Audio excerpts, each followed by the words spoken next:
Welcome to a special, very Merry Christmas special, Ty and That Guy. I'm Wes Chatham. This is my good pal, Santa Claus. And we're fucking excited, guys. All 8 of you. We're just so happy that you're here. And this is going to be a special Ty and That Guy. Because why is it going to be special, Ty? Well, we're watching the greatest Christmas movie ever made. Like, some people like Miracle on 42nd Street. Some people like Rudolph the Red-Nosed Reindeer. I get it. I get why people like those things. Or, National Lampoon Christmas Vacation. That has a lot of fans. But the greatest Christmas movie ever made is Die Hard. And people, they could say that it doesn't have Christmas spirit and it doesn't have all the traditional things that Hollywood movies. And those people can jump off a cliff, all right? Because this is the greatest movie in all categories, but it excels in Christmas. And a lot of people talk about this wonderful, I know it's, genius movie or whatever, but Die Hard strikes Christmas spirit in my heart and in my soul, and I'm a better person because this movie exists. That's right. Yeah, I mean, and McClane, the great John McClane, has the Christmas spirit. He is handing out bullets as free gifts to almost everybody he meets all movie long. Like, think of the generosity. And one thing... Bullets are expensive. One thing I want to point out, Ty and I would talk about Die Hard and our love for Die Hard, but so this is something new. I've never watched a movie. I've never done this before.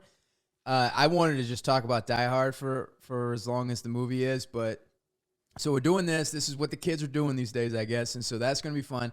But I want you to know we're going to be talking about the movie the whole time. If this is your first time watching this movie, this is a terrible way to watch it. Because Wes and I are not going to shut up for 2 hours. We're not going to shut up for 2 hours.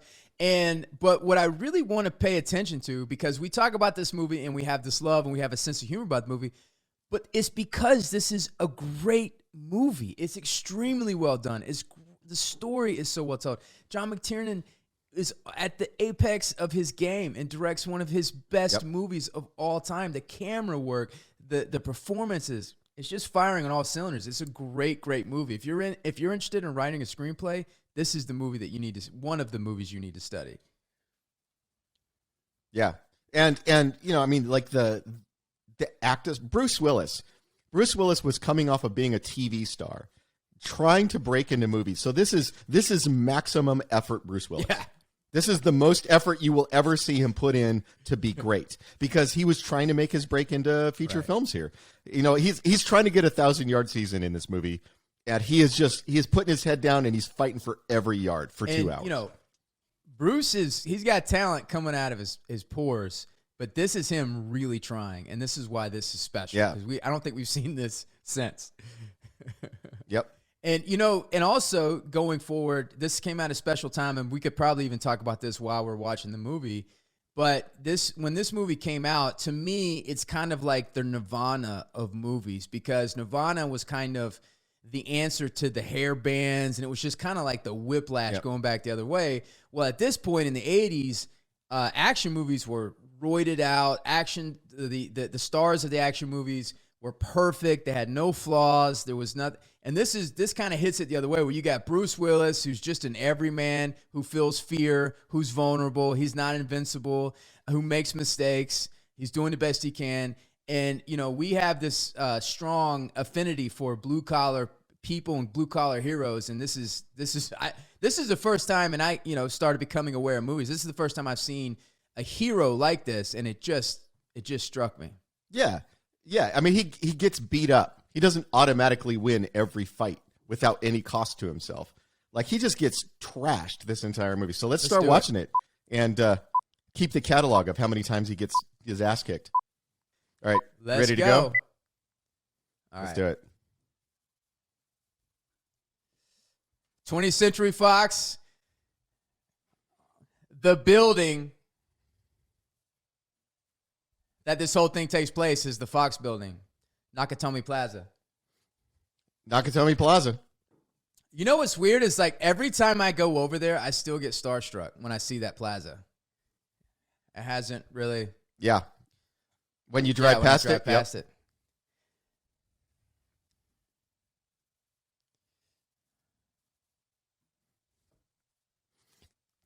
Have you? John McTiernan, man, he had a run here where he was doing like this and Hunt for Red October. He followed up Predator with this. I mean, I know. What are you gonna do? He had a run here where he was just like top of his game. And by the way, we have to set up why John McClane has no shoes throughout the entire movie. And I love, here's the thing that's great. This is the first introduction of vulnerability, right? So he's flying and he's literally white knuckling because he's terrified of flying. Yep. See, but here we go, setting up why he doesn't have shoes on for the whole movie. Is this strange advice? It is super strange advice. I would worry that this guy was like fucking with me. And I love the 80s attitude towards California and all things new age in this. Well, okay, but here's the most 80s thing of all. He got on the plane, he has a fucking gun. Yeah, like they in the 80s apparently they just let New York cops fly with a gun. Did you ever read the Nothing Lasts Forever, the novel that this whole thing was based off of? I've never read it. No. I haven't read it either, but I've read a lot about it. I've read a lot about the book, but I'm surprised at how close the plot is with the actual. I mean, one of the major differences is that instead of his wife, it's his daughter. But the whole barefoot thing, that was all in the movie. And and you can smoke in the airport. God. I'm glad those days are over. You could smoke on the plane. I still don't know how that would have worked. By the way, if you're a New York Police Department cop, do not get on an airplane these days with your gun. You will go to jail.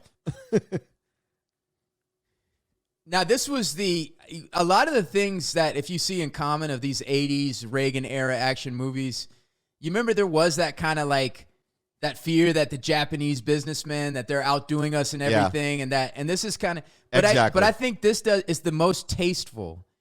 It's not like Gung Ho or that Michael Douglas movie, Black Rain. Yeah, well, they don't treat the Japanese businessman as the bad guy. He's actually a really good actor and a fully developed character in this. Yeah, I mean, he seems like a good guy. Like there's still that tinge of like, oh no, the Japanese are taking over America, but it like you said, it's much more tasteful in this. It's not. Oh my God. You know, Ellis. So let me go ahead. I have known Ellises in my life, and two things: if you turn your back on them, they will immediately stab you in the back if they think they can get $1 out of it. But the other thing is they want everybody to like them so badly that they're hilarious to hang around with. We've worked with Canadian Ellises. They exist everywhere. But, I want to defend Ellis a little bit. So every time, one of the things that people say when they go back, they're like, oh, God, Ellis. They say he's like a paper-thin character, whatever. I think Ellis is fantastic. And I think he's hilarious. And I think he does such a great job in this movie. In the 80s, you were allowed this kind of caricature. You can have fun in a movie and it still be grounded and real. Yeah. Now, one thing I always notice, though, in this scene is the terrible painted background out her window that, like, is pretending to be a view. Right. Dude,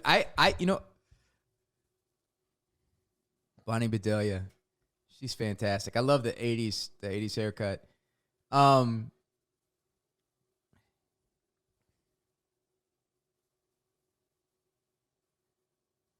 Yeah, and of course you live in California, so your housekeeper is Hispanic. That is another one of the tropes.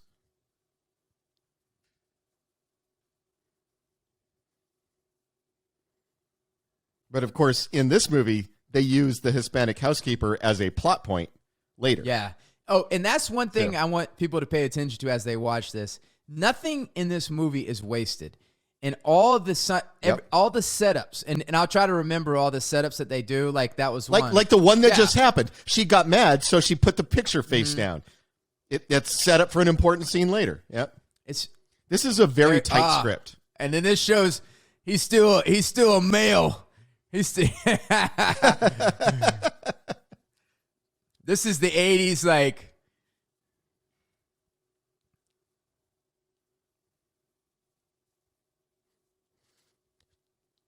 I remember the first time I got off an airplane and a dude was waiting for me with my name on one of those little signs. Argyle. I was so excited. Because, I grew up watching Die Hard, Did he, man. Was it all set up, and did he take you somewhere and use you? Not that time, but you have to pay extra for that, Wes. Now, have you seen Argyle since this? He did more stuff after this. He didn't do a lot of stuff, but he had a little bit of a career. I really liked him, and I liked this part. And usually everybody in this that you've seen again, but I don't remember seeing him again.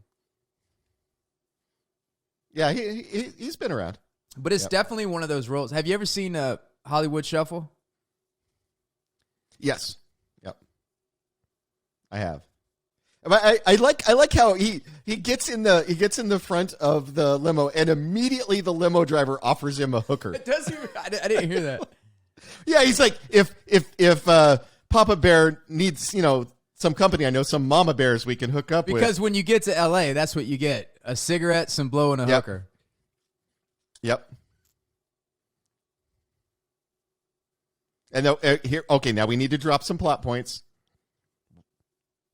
Yeah, why are they separated? Why is Holly important to the story? Got Argyle out. And there it is, man. And driving down the exact road they're driving down toward that building, I get that deja vu every time, man. Did he say 6-month backlog? Yeah. Is that how police work? By the way, Jen DeBont, director of photography, who went on to direct some hit movies. Oh, of his own. I mean, this is like that guy. This was, the beginning of his thing. But also, for something to pay attention to. So what you just highlighted is that they get into plot. You still get a sense that he still loves his wife, that she is ambitious, and because they're ambitious, and there's a little bit of selfishness on Bruce's part where he doesn't want to leave New York. That's his job. He feels like that's where they should be. Yep. But there's heart at the center of this, and there's meaning behind it. So a lot of people that have redid Die Hard many times over and over and over, they forgot about that. They forgot about the heart. Yeah, all the Die Hard ripoffs, that is the thing they always miss. That the one thing Die Hard got right is they give Bruce Willis a reason to care about what's happening. They connect it to his life journey in a way that makes everything that's happening incredibly important to him. And you understand why he's going through what he's going through. They always forget that. They always just make it. They turn the Bruce Willis character into an invincible superhero running around killing bad guys. And if you have that, if you're watching that and you have that, and you see that he loves his wife, you immediately care about them, and you also want them together. So now there's something at stake with you watching it. You want him to win. So if you're creating something, you have to hook it into something like that. That emotional engine is what makes everything interesting. The other thing that this movie had, because I was just going to say, one of the movies that did work, one of the Die Hard movies that did work, Under Siege, the one with Steven Seagal, it did not have the heart, but what it did have is a great bad guy in Tommy Lee Jones. So the two things you have to have is you have to have heart, and you got to have an amazing bad guy. And in a minute, we're going to meet this movie's amazing bad guy. Point. Yep. Exactly. Right. Yep. Another plot point about to get dropped on us.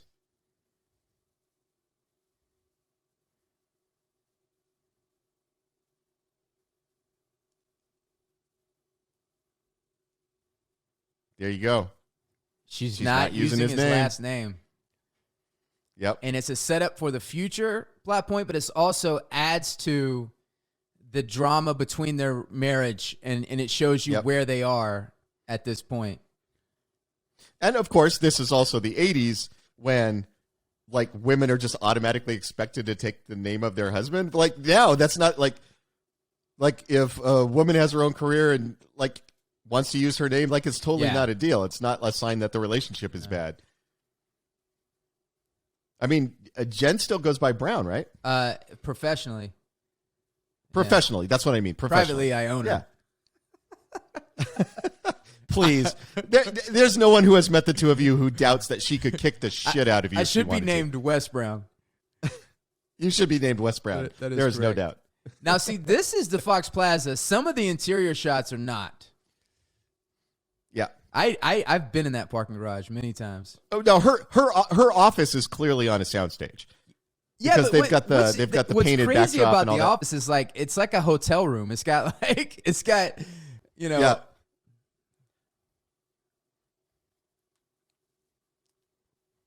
And now you see the contrast. You got the music.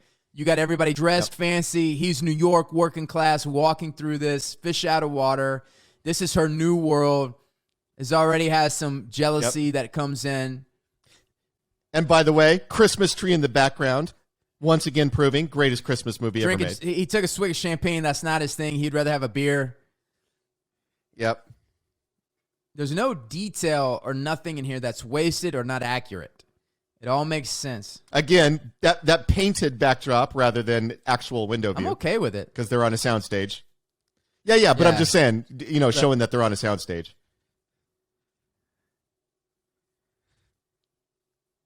Yeah. Try that now. If you ever run into Bruce Willis out on the street, walk up to him and kiss him on the cheek and see what happens. The 80s, like a point of view of that, because nowadays, like I kiss you on the cheek every time I see you, but now, like he kisses him, he's like, fucking California, man. Yeah, but we see each other in California, so it's okay. Everybody's a little gay in Hollywood, as Robert Downey Jr. said. And this guy's actually a really terrific actor. Oh yeah, no, this is a guy who has been in a million things. Yep. It's the 80s, so everybody's coked out of their minds. Yep. And by the way, in the 80s, you could be caught by your boss doing coke on your desk, and somehow it's okay. Try that nowadays. You get caught doing coke on your desk, I'm betting you're fired. And by the way, for our 8 that's listening, people in movie sets in the 80s, they used to have coke lines in the grip trailer. And it was just a common thing. They had coke mirrors in the makeup trailer, and I'm just disappointed I missed those days.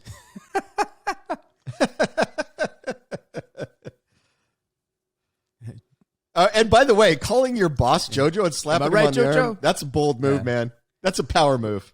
See, what a nice moment. See, that first look is actually and this great. Is great actors. It's two good actors.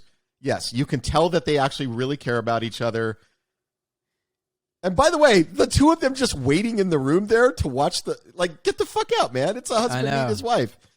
But how she reacted to him and how she gave it, he still takes her breath away. Yep. And then if you had lesser like what they did with just that look, and this is a great lesson, they told a whole story. Yep. When she walked in that room, she brought a history of a relationship together. And then you feel it and you believe it, because if you see two people that have been married for a long time, you feel that. A lot of times if you're watching a movie, they're meeting each other the first day and they haven't created relationships, so you don't believe the love that you have. You won't. The only difference is you won't feel it. Yeah. And she is a fantastic actor. So this is great. She can deliver that. This is great too, because Brucey, he's not jacked. He's not superhero. He's just a regular guy. I mean, he looks like he spends, an hour a day in the gym, like a normal person. An hour, Jay? Looks like he hits the gym every day. He well, he also smokes and drinks and sure. Chases criminals. Yeah. But, most cops before their shift starts spend, an hour in the gym. It's very common. She's fantastic. Yeah, she is. And this is great right here.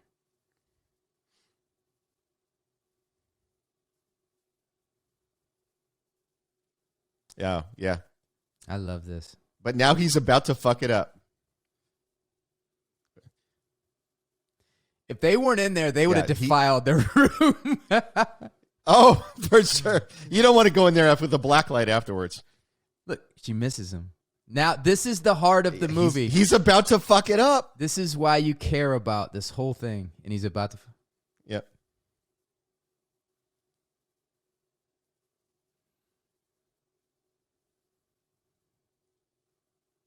And this is the flaw. Yeah, dude, this is the flaw that you have to overcome. Yep.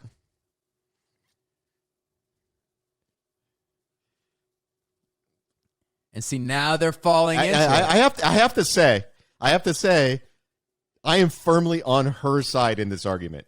Like, he just seems like a dick to me during this whole argument. Like, she had this great opportunity. You got to back your wife's play, man.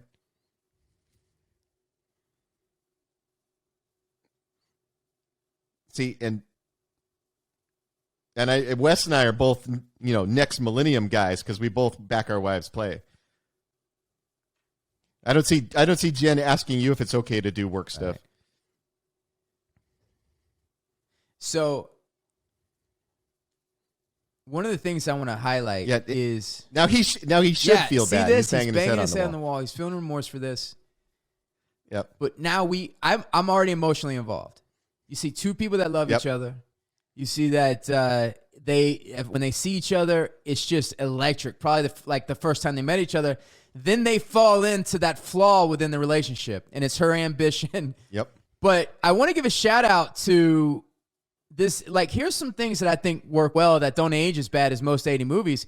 Is she has a strong part, and she's a strong, she has a strong point of view. She wants to be and have a career. Well, and she's an important character in the movie going forward in the plot. Yeah, she doesn't she is not just the damsel that needs to be saved. She is part of the reason those people survive. And and so now we're at a minute and we're 17 minutes. This is the first time we see the villain. Yep. Carl. Great villain. Russian ballet dancer. How did they find this guy? I don't know, but he's great. I mean, I know he was a ballet dancer, but how do they, hey, this guy would be great? Well, I mean, Mikhail Baryshnikov had a career in movies. I used to have this acting coach, and she was like, do you want to know how to do a love scene? And she would just make us watch Baryshnikov dancing and how he connected to his partner and everything. It's like, this is how you do a love scene. It's not about anything of the physical stuff, whatever. It's about the connection. So ballet dancers, they're great performers because they've learned how to connect and how to communicate physically. And it's all with your eyes and your physicality. Right. Yep. And then the fucking man. And I'm going to tell you, this is his first movie. And they look at this entrance. This is an entrance. Yeah. That's how you do it. Walking in like he fucking owns the building already. Fucking movie. Look at the confidence and understanding of the camera. But he turned out to be a transcendent talent. Because he never did a bad part ever. He has a career of nonstop brilliance. They saw him in a play. McTiernan and somebody else. And McTiernan, he was motivated by Midsummer Night's Dream. This was supposed to take place over 3 days. And he saw Midsummer Night's Dream, and it was all through one night. And he wanted to do this. He wanted to make this time period at night. And that's the formula that works so well. It's such a confined moment of time. But I just really applaud, him just really. I mean, this movie was inspired by Shakespeare. And you have one of the great Shakespearean actors, Alan Rickman, in it. Well, I would say this movie is almost perfectly cast. And that is a director's role in movies is overseeing casting. Like Alan Rickman, Bruce Willis in one of his very first movie parts. Like you said, the guy playing Carl, perfectly cast. So just the casting top to bottom. Bonnie Bedelia, the casting top to bottom. So people watching this, there is the great movie actors that over time have learned to truly understand the camera and how to give to the camera where your eyes can not turn away from them. If you watch how Alan Rickman uses the camera, your eyes always go to him, and you don't see anybody else on the screen. Also with Drogman Tiernan. Yep. And there's a certain there's an awareness of the camera and how to give to the camera that is subtle and over time. And it's just amazing to me that how Alan Rickman has that command and confidence. If you watch somebody like this, he doesn't strike you because he's not using the camera like some of these other actors are using it. No, but what he's doing right now makes me think that he is a very trained professional at this job, because he's in a hurry. He's trying to get there. You know, he's counting out the turns as he goes. To the other setup that we had at the beginning. The other setup. Here we go. He's making fists with his toes. My favorite thing about movies is if I see setups and don't know they're setups. Yep.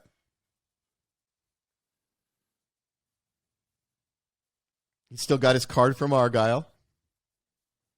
So he's still thinking about, am I going to try to stay with my wife? Am I going to call Argyle to take me to a hotel? Well, that's still going on in his head right now. And what's great, and like I'm sure Alan Rickman, how he approaches this as a character is like, Alan Rickman is the star of his own heist movie. So these guys, they think they're in a great heist movie doing their thing. They don't know they're in John McClane's movie. That's right.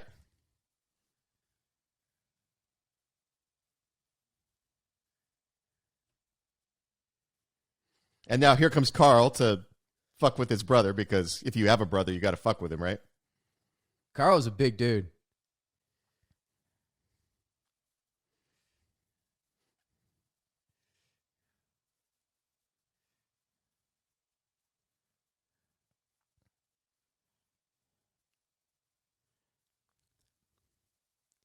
What's happening here? What was he? Was he trying to cut the lines? And he would no. So the Carl's brother is bypassing the alarm system so the alarms won't go off, and then Carl comes and starts cutting through all the wires before he's done doing that. He's like, here's the easier way. You're doing all this stuff. Well, no. They were supposed to get cut, but if his brother hadn't finished bypassing the alarm would have went off. I see. So Carl was fucking with him. I see. Oh, I get it. See these nice little, like that scene could have just been a scene with him dismantling the alarm, but they were intercutting with Willis, trying to make a phone call, and Carl coming in to fuck with him and cut the thing. Yep. So this is It also establishes the rivalry between the two brothers. Right. Good point. Which will be a very important later. So, if this was a Arnold Schwarzenegger, Sylvester Stallone movie, they just would have ran in and started kicking ass. But this is not. Yep. This is John McClane. Yep. He sees there's guys with machine guns. He's not a superhero. It's 80s, so you got to get a boob. In there. There's our boob. There's our 80s boob.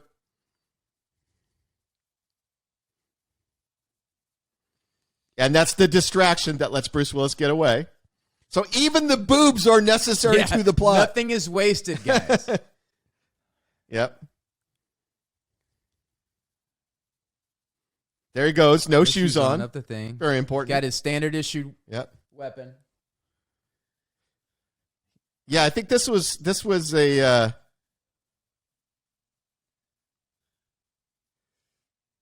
this was still when the Beretta was like the weapon issue. Everybody carried, right? Yeah.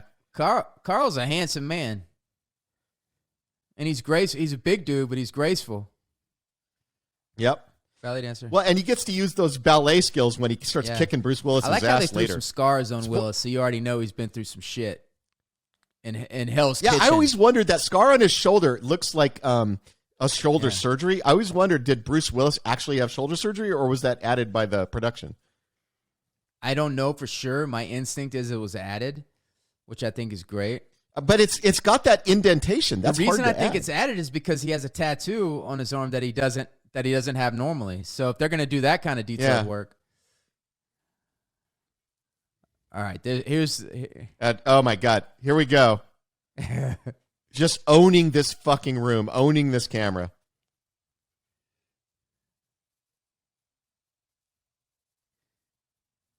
Yeah. You wow. see, look at the power of this guy.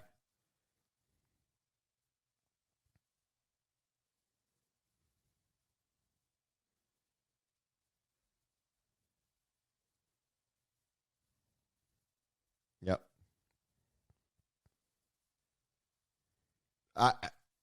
Maybe the number one reason to be happy this movie happened is that we then got the astonishing Alan Rickman. I want to tell people watching this to pay the acting choices that he is making. Because 95% of the actors would come in and would be trying to intimidate, that would vocally be loud with their words to play the part. If you see it, when he was saying gentlemen, like to calm them down, he was coming underneath them. Yep. And his power is in his presence, so he doesn't have to do anything. He knows they're terrified of him, and he's walking through and just watching them and talking. And if he would have put chocolate on chocolate and put into it, which happens many, many times when you see movies, it is not as effective as this. He's so subtle. And that first moment of connection between the defiant stare. The defiant stare. Yep. I wonder what's going through John McClane's mind right now. Like, what the fuck? What? Yeah, of course, but he's trying to get to a phone. You know, that's the only thing he's trying to do is some way to call the outside. See, and that's the thing. He's not trying to solve the problem himself. He's not like, I got to go in there and get in a gunfight with 12 guys. He's like, I got to get to a phone or a radio and call for help. Yeah. Right? Nice suit. Yeah. So that... Is that a real place? Because I want to get a suit from there so I can I don't say know, that. but now you're establishing that the suits that he wears, that he dresses in a certain way, that will come in handy. Establishing that they've got heavy firepower with the guided missiles there. But, this also passed your test, Ty, in horror movies, and it's like John McClane does everything smart that you would try to do before you had to. You know what I'm saying? So many movies you watch and you're like, well, why didn't they just call the cops? Why didn't they just do this? Why didn't they just do that? They answer all those questions. He's trying all of that. Yeah. The other thing that they've just done is they've established that McClane is trapped between two terrorist-held floors. You got bad guys above him. You got bad guys below him. He's on the floor that's unfinished, and he's trapped there. Great setup. And benefits of a classical education. So now you know that Gruber's brilliant. You don't know what his motivations are yet, but now you know that he is not your average criminal. And you're exactly well. Go And ahead, Ty. Oh, go ahead. You're exactly right, Ty. The way the cinematography, you get a sense of space and sense of building. We are not confused about where they are and what's happening. Yep. And we understand why he's trapped there. But his whole thing about the models and the exacting attention to detail, he's talking about himself. He's talking about how he approaches these heists. He's talking about planning, right? Exacting attention to detail. It's almost like he is the counterpart to the boss man there. He just has a different business. He's like, we understand each other. He's the CEO of robbery. We have the same suits. We have the same attention to detail and planning. Yep.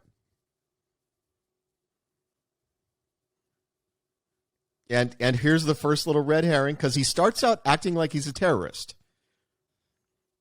And now, and of course, Takagi believes that's still true. So he's trying to figure out why a terrorist would want to get into the computer. And so he's like, oh, you must be trying to blackmail us or whatever. And now we get the first big turn.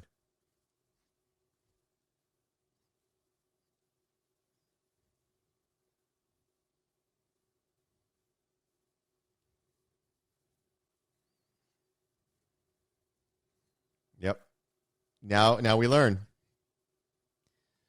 Not a terrorist. And this is another comment to the other movies that come before, where it's basically like, no, we're not terrorists. It's not complicated. We're thieves. We're here for your money. Yep. McClane's still trying to figure out how to get access to some sort of communication equipment, sneaking around, trying to figure out what's going on. The other thing McClane does through this whole movie is he tries to gather information. He tries to gather stuff that when he gets on the radio with the outside world, he can tell them so that they understand the situation, which is also, like you said, very smart. And when you're in a space like this, and Bruce Willis is moving, they're moving, they have all these people in his group that are all moving around. You see Takagi. Yep. The sense of space and keeping track of what everybody's doing, that is extremely complicated. That's why this DP went on to direct movies, because this is You know what everybody's doing. You know where everybody is. And you know where you are in this complicated, vast building. Yep. Yeah. No, all the best action movies pay a great deal of attention to establishing the space in which the action takes place. Because if you ever lose track of where you are, all of the excitement of the action sequence goes away. And Takagi's an honorable man, and he's a strong man. Yep. Yeah, and you get the sense that in doing his research on Takagi, Hans developed some respect for him. Yes, right? And I think a smart actor would have respect for him. And I guarantee you that's an Alan Rickman choice to admire him and to see the similarities. But why didn't Takagi just give him the goddamn codes? What does he care? And why does Takagi got what are they called? Bear bonds? Well, they establish it is 1 week's worth of operating capital for the company. In case it's like their emergency fund. If there's a problem and they can't get access to their other funds, they have an entire week's worth of operating capital in their safe. Hey, Wes, this battery time. For the camera? Hey, Wes, you got to pause. Battery for the Pause so camera? you can change your battery, dude. What? Yeah. See, this movie has no holes, by the way. Yep.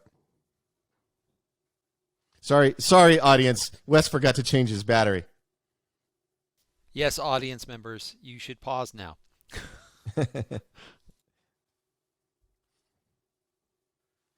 According to the Riverside thing, we lost 2 people. So, Wes, you just cost us 2 viewers. We're down to 6. Yeah, the chat is having fun with this in Discord. You know what's fun about this? This is as much as Wes and I talk about this movie. You're back. Sorry, tying that guy family. As much as Wes and I talk about this movie, this is actually the first time he and I have watched it together. It is. It actually is. All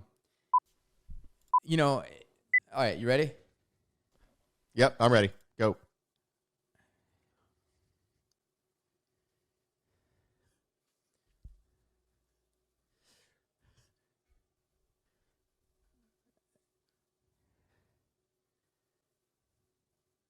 The 2 superstars in this movie, John McClane, Alan Rickman.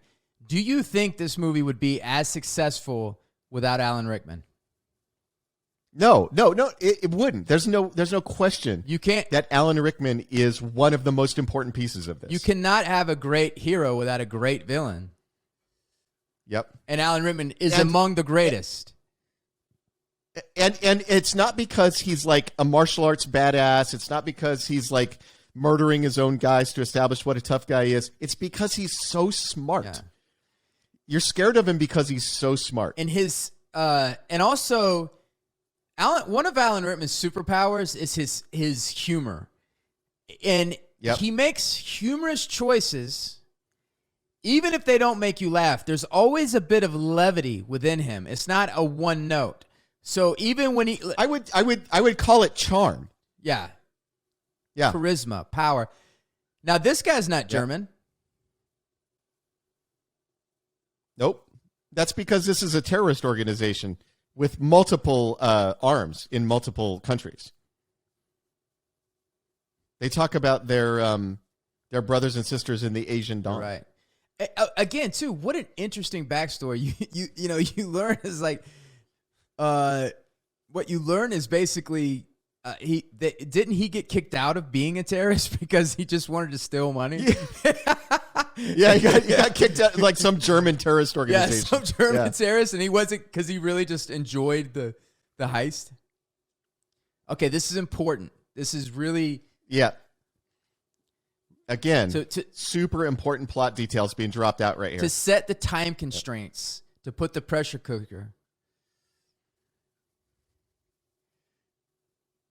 Now, this is a great moment. Why didn't I do anything? He's regretting it. Why didn't I? Because I'd be dead too. Yep. And again, just trying to get word to the outside world sets the fire alarm. So he knows when the fire department shows up and can't get into the building that they'll call the police. So again, McClane being incredibly smart. Because how long would it have taken us to watch this and be like, why don't you just pull the fire alarm? So they think of this ahead of time. Yep. 9.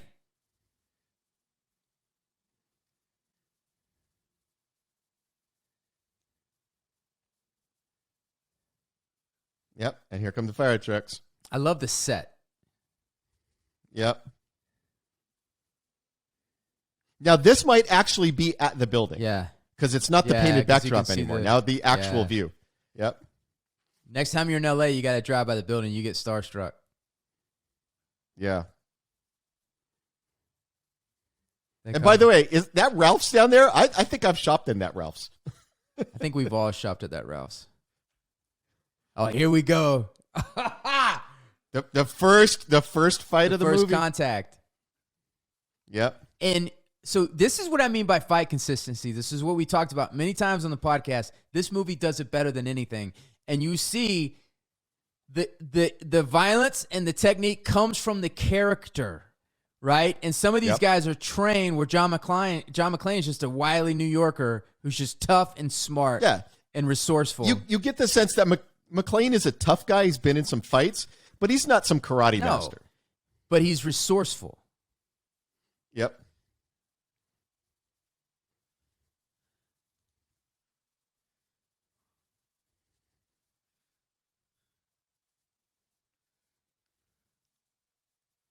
Another 90s gun, the classic MP5 submachine gun.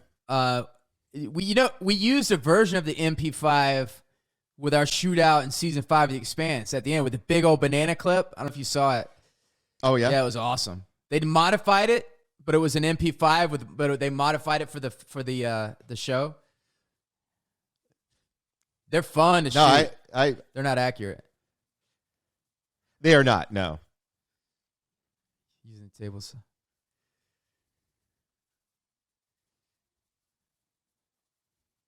Now, so this is the first time McClane is dumb because a real cop would be staying 10 feet back. You would keep your gun pointed at him. You'd be 10 feet away, so he can't. He can't do that. There is some police procedural flaws, especially when the LAPD gets involved. Yep.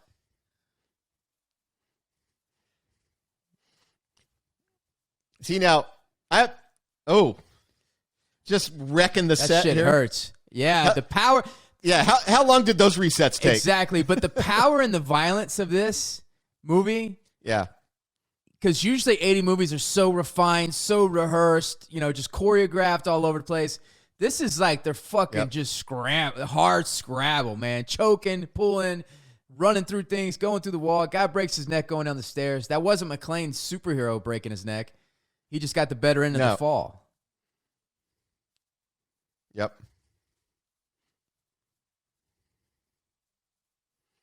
Now I gotta say, with your rigorous jiu-jitsu training, if you had gotten that guy in a choke like that, you would have choked him out. Goddamn right. He wouldn't have got my back though.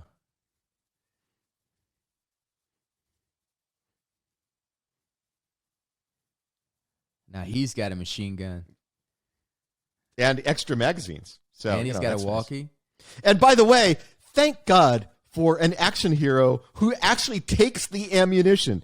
Because like you watch so many action movies where the action hero knocks the bad guy out, takes his gun, and doesn't take any of the extra ammunition that the guy clearly has displayed on his belt. Like, take the fucking bullets, man. Oh, establishing some more stuff here. Can't fit in his shoes. See, that was so smart. Because you would say, why didn't he take his shoes? Now, here's the thing. That guy is like 5 feet taller than Bruce Willis, and the shoe's too small. You know that was a Bruce Willis note. Shoe's too small. You know he's like, you know that the shoe was probably too big. And he's like, no, we're going to make the shoe too small. That was definitely an actor note. Now, this is my first time seeing an elevator. I know it's probably been done before, but this is my first time seeing it. Have you seen it? Maybe the Towering Inferno? Have you seen them using the elevator like this before? Yeah. I mean, it's a thing that shows up in a lot of movies. But this is the first time I saw it. The way Bruce Willis uses the elevator, not to get a drop on people, but to gather intelligence, to gather information. How smart was that? Drop it halfway. Exactly.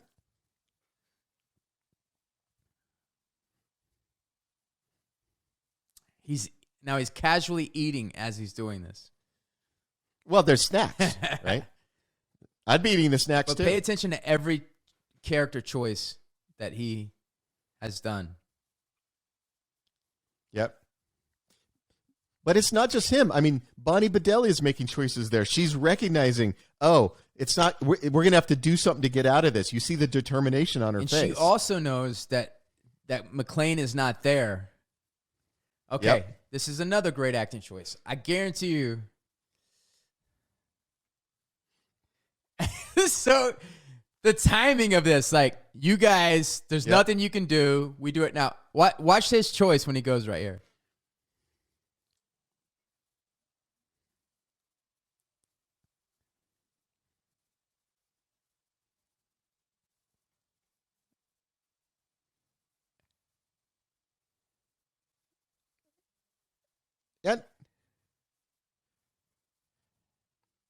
And the people who claim this isn't a Christmas movie, the dead guy's wearing a Santa hat. And he How says is that not but Christmas? I love that he takes the time to pull the shirt down to read the three hoes. To read it.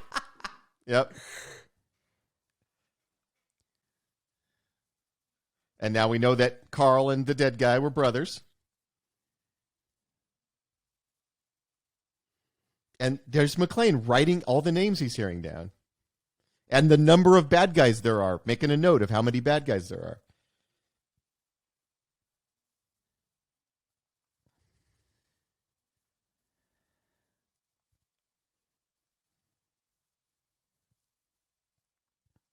And the usage of this elevator location is really, really well done. Extremely well done.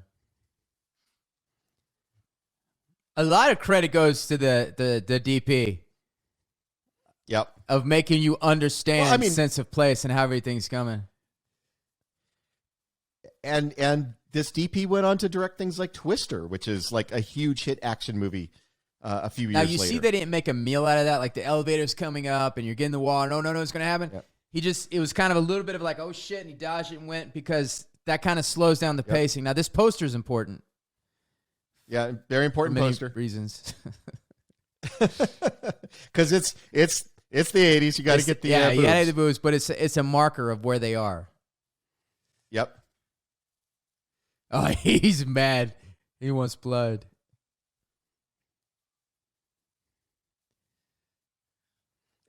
Important plot information being dropped on us right here by Hans.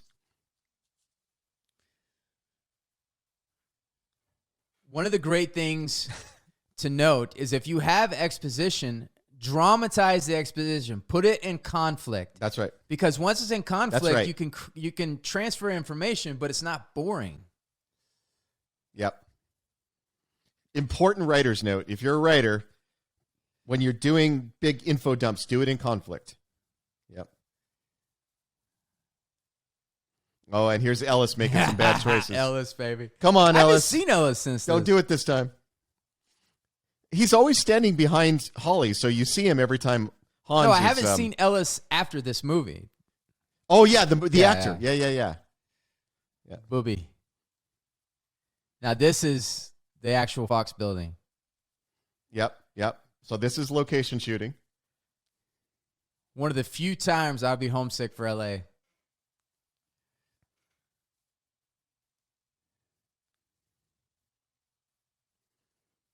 And he's got the radio. The first thing he does is try to call for help.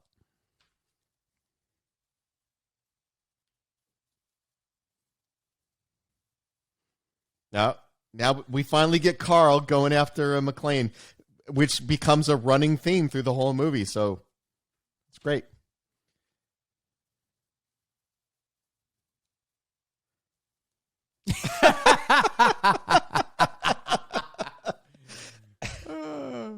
Oh, and here we go. Carl putting together his Steyr AUG. And what's great, too, is, those guys are going to die. If you don't know who they are, they're dead. Yep.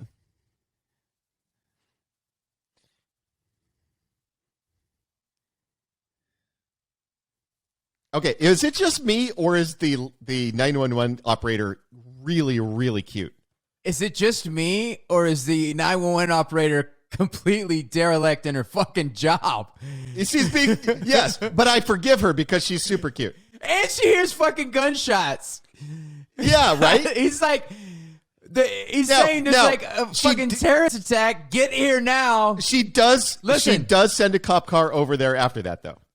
Oh, she did. Okay, I think you were really. Oh, here comes Al Powell.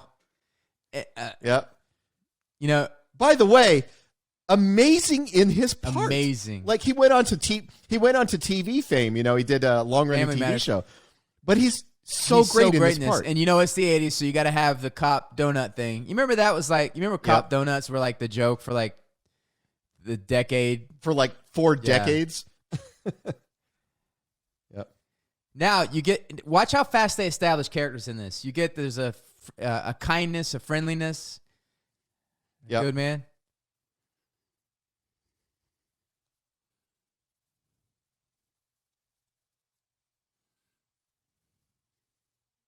So they call. And establishing that he's the only cop in the area. So they call him. So they call and they say, he says, look, there's an attack at this building. They're like, yeah, whatever, get off the line. And then they hear gunshots. And then she's like, all right, we'll send a car over.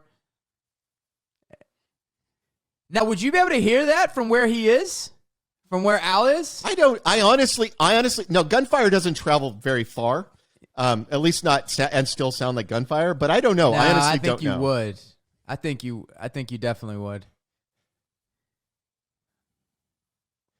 I mean, those are 5.56 rounds coming out of that Steyr, and that's M16 rounds, so they're pretty loud. Also, ricocheting off the metal.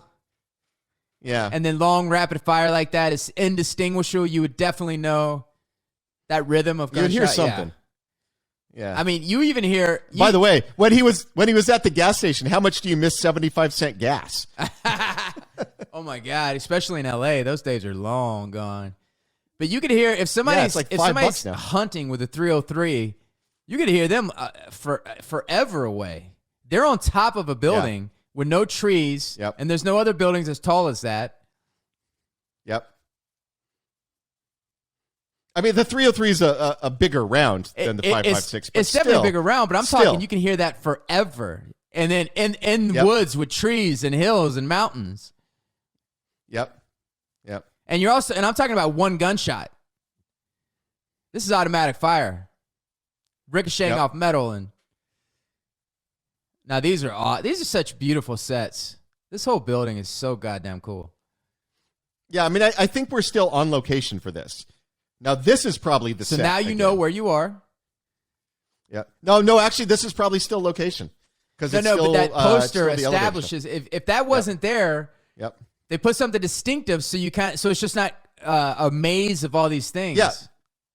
Well, we know we're back at the elevators because he had to go past the poster to get to the elevator last time. Yep.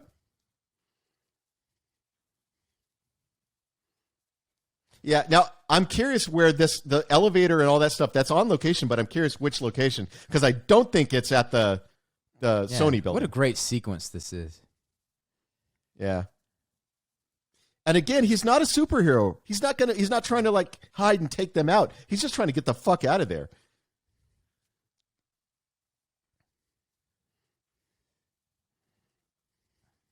Was this before MacGyver? No, MacGyver was before this, right? Yeah, I think MacGyver was way before this. I think MacGyver is early 80s. Does every German former terrorist have to have beautiful manes of hair? Yes. They all look like 80s rock stars. Yeah, that hair is awesome.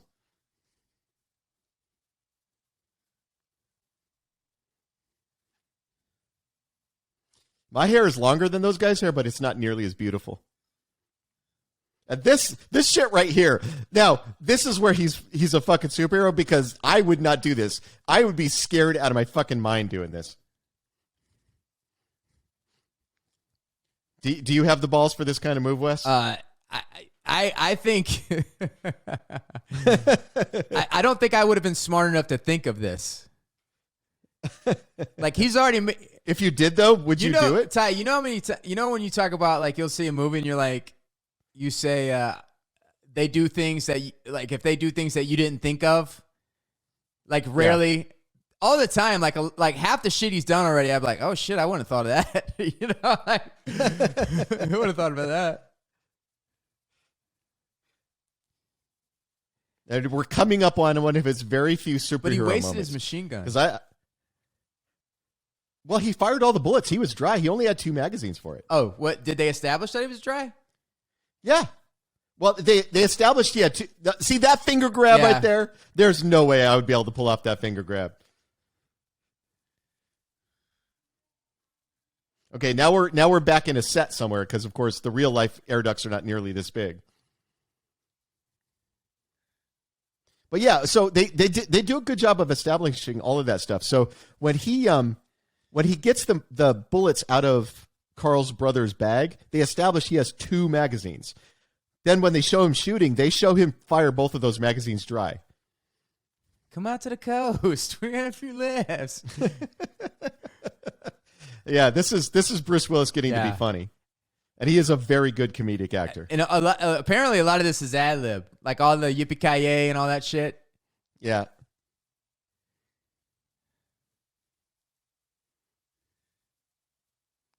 And this, I mean, for any great actor, the ability to do comedy, to be able to make you fear them, to be able to make you love them, to all of these things, to be able to have it all, and Bruce Willis has it all. There's a reason why he rocketed after this thing. And there's a reason why Alan Rickman rocketed out of this thing is that these things are rare. And the sound design here, the sizzling of the metal where that bullet just went through it. Like, it's so threatening. Talk a little bit about what sound design is. Yeah, so obviously none of this is recorded live. So, you know, they're sound designers who have to put in all of these sounds. Somebody looked at that sizzling bullet hole and came up with that sizzling melted metal sound. And it is the perfect sound for that shot. It's brilliant sound design. And I think this movie actually may have gotten an Academy Award nomination for sound design. I think so. This movie got four Oscar nominations, and I think one of them was for sound design. Now, way to end that sequence with the tension of him poking the ventilator. They know he's in there, and they do that. Then they get a call because there's a cop there. They have to deal with it. Ow, pow. And we got his fucked up dirty feet now. Fucked up dirty feet. And this is where they changed the T-shirt from white to black because he's been crawling through the vents. Could you imagine the wardrobe on this continuity and how many T-shirts that they've had? Now he's back in where Takagi got shot. So he's on the floor that has the conference rooms because they got the models there and the conference rooms and all that stuff, establishing our space again. Yeah, that 911 operator is totally derelict in her duties.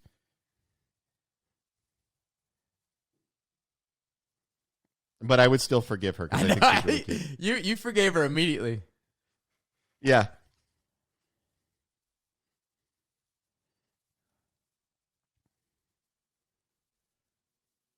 And we're setting up. All the terrorists are watching the police car pull up.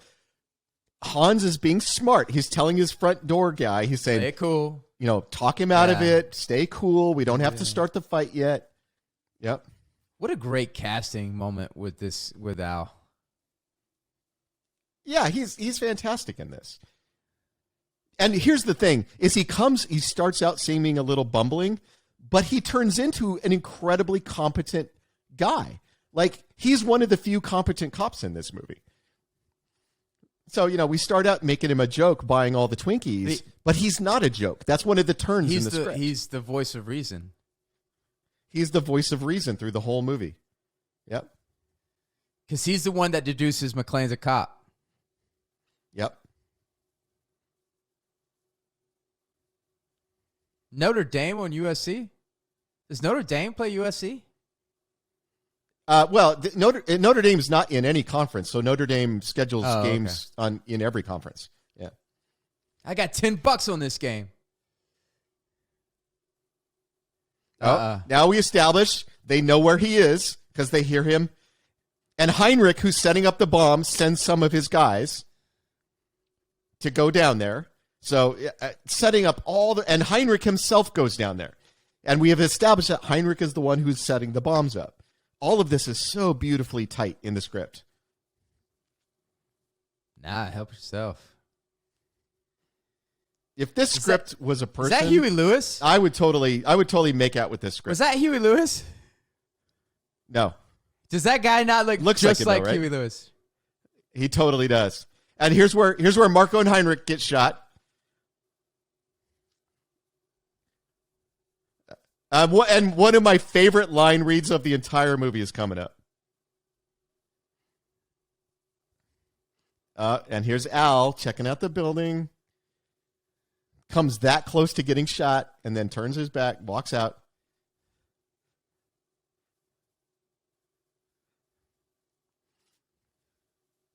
So this one. Wait. My favorite line read of the entire movie.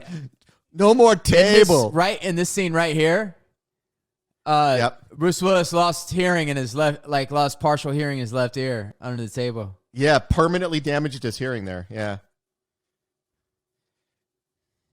Another actor like if you're a producer on set, man, you gotta make sure your actors are safe. That guy's Huey Lewis. Somebody fucked up. It's not Huey Lewis. It's Huey Lewis.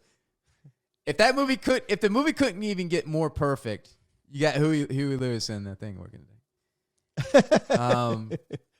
And then this great moment. One of the things Bruce does better than I don't know any other actor as well, is his live fire with his eyes open and he never flinches. Well, he's flinching under the table because he's damaging his hearing. He is, but he's not Yeah. He's not closing his eyes. He keeps his eyes open when he fires. One of the most famous lines from the entire movie. Welcome to the party, pal. And establishing that Argyle is still there in the limo. And with a little comic relief.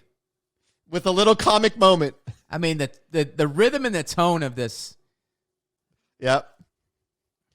I think this movie has also got an Oscar nomination for editing, and it totally deserves it. The editing in this movie is amazing. He was like, oh, God damn it. They just started unleashing hell on his car.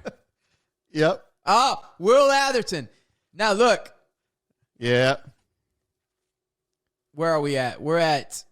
So we don't introduce the reporter until 58 minutes into the movie. So halfway through the movie before this guy shows up. So a lot of characters are getting introduced. Like Al was a little late, but this is way late. But you don't really need. It's kind of like By the way, he plays the exact same character as he does in Ghostbusters. But they set him. He plays the character he always plays. Yeah, this man has no dick. But they set him up in Ghostbusters way sooner. But this one, he comes up way later. Yep.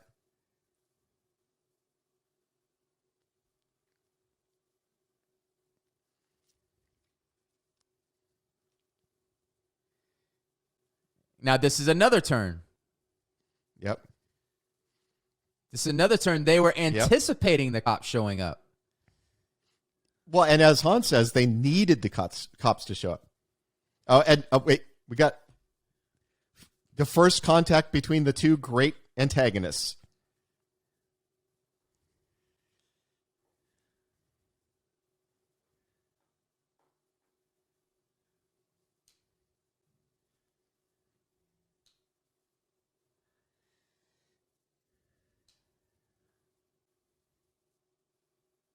Yep.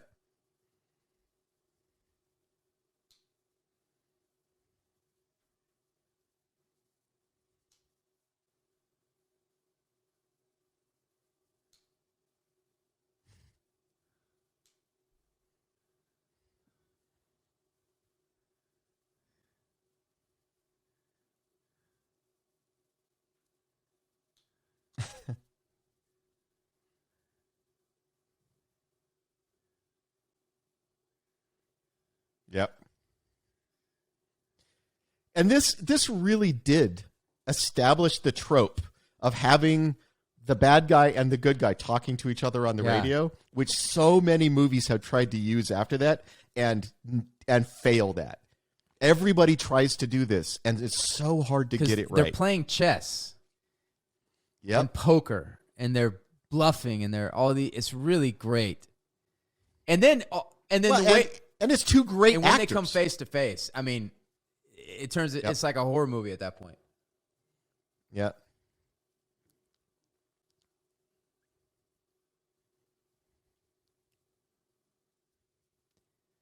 Motherfucker.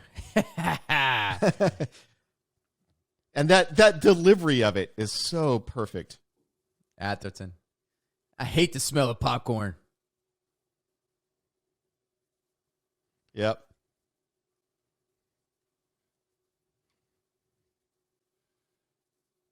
I mean, look, Ghostbusters, real genius, Die Hard.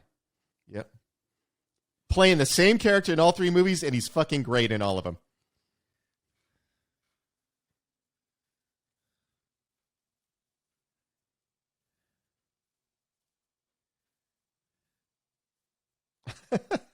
This was a precursor to Anchorman. Isn't she also she's also the police psychologist Lethal Weapon. in Another Lethal John Weapon, McTiernan. right? Yeah. Yep. Lethal Weapon isn't John McTiernan. Oh, wait. I'm sorry, Richard Donner. Yeah, Richard Donner, baby. Another great action director who had an amazing Richard run. Donner. The first Superman. Yep. So this is the first time you see him being a little bit...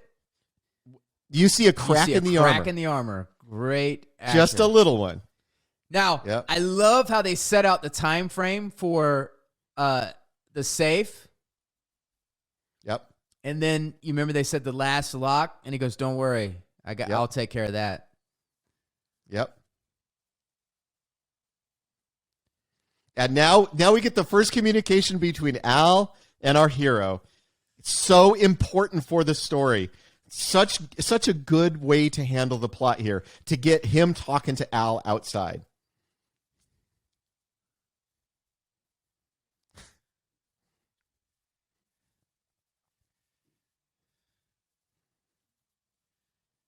And the McClane being so smart here.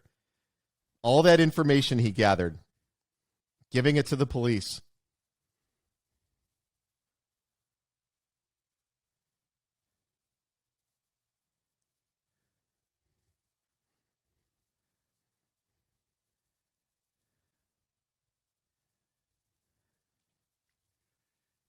By the way, Arnold Schwarzenegger was offered the role of this. Man, this is not as good a movie if It's Arnie not a does good. it. I can't think of anybody else. No. You know, And look, I'm an Arnie I am fan. too. Like, I'm a huge Arnie fanboy. So that's not a bash on Arnold, but he's not the right guy for this movie. but you see all the mechanisms, right? He has the C4. They got to get the C4 before the things happen. Yep. What's really interesting is that Frank Sinatra. So this was based off a book, the Nothing Lasts Forever. Frank Sinatra played, Which is a really old it's a book. really old book. I think it was 79 was when this story came, because it was a series of books. Yeah. Frank Sinatra was the first one to play. It wasn't called John McClane, but the John McClane character. And so contractually, they offered this to Frank Sinatra before they gave it to Bruce. Wasn't he like 80? 70s. Could you imagine Yeah. Frank Sinatra in this? So now we got, I love, now we've seen this over and over and over, but I just love the time pressure in the, we're going through each lock as we're going. We're timing everything out. Oh, the bad guy in Breakfast Club.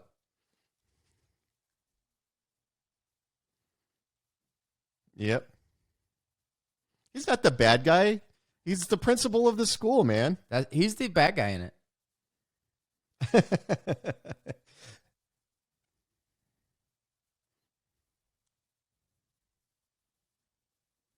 And now we got the Paul Gleason. Now we got so this is another. So the thing with McClane is he is surrounded by antagonists. Carl's an antagonist. Hans is an antagonist. This guy is an antagonist. He has to navigate between all of these various antagonists to win, which is really well set up. And he really only has one ally, which is Al. I love how Al is the only one that's read the situation right, and all of these people are incompetent. Yep. Now the TV's involved. No, I guess that's not right. I think you could also say Holly is an ally because Holly does some really smart stuff to keep all. Yeah, the I'm people talking about alive. on the outside. So Holly's kind of an ally for him too. On the outside, the only ally he has is Al. Yeah. It's a great delivery there. She's confident. Yeah. What idiot put you in charge? You did. so fucking good. Yeah. And just not betraying any fear, just staring him in the eye. Yep. And here's the thing is she's right and he knows it.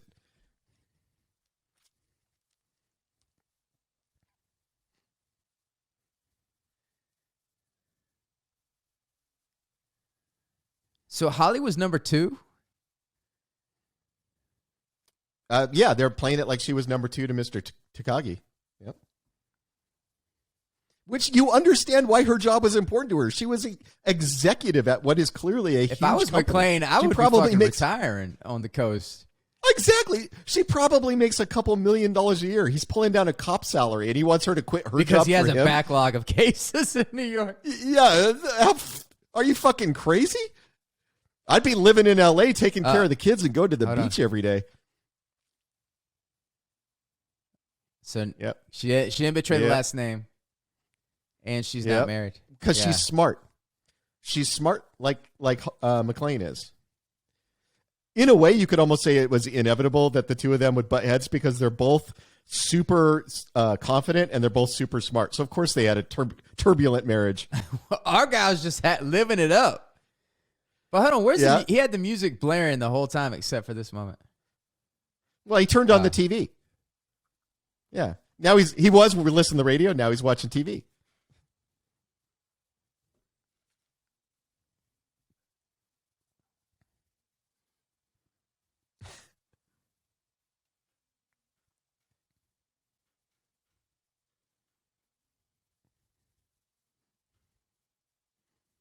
Yeah. And now here comes the A-team.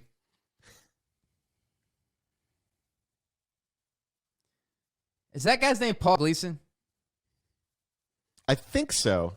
Yeah, I think the actor is, yeah. He had a nice little moment in the 80s. Yep. And again, Al, the only one who's reading the situation correctly. And I love how he just talks down to him. He could be a bartender, Al.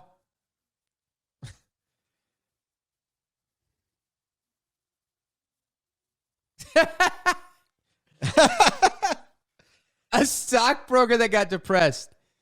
Who got depressed and riddled himself with gunfire before jumping out a window.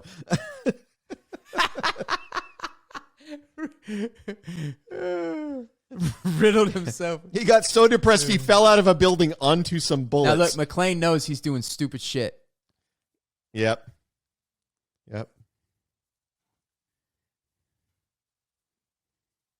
And so they establish that the hierarchy does not give Roy any credence. Because the reality is that they would be reaching out, like they would be wanting to connect to Roy to see what the hell's going on. Yep.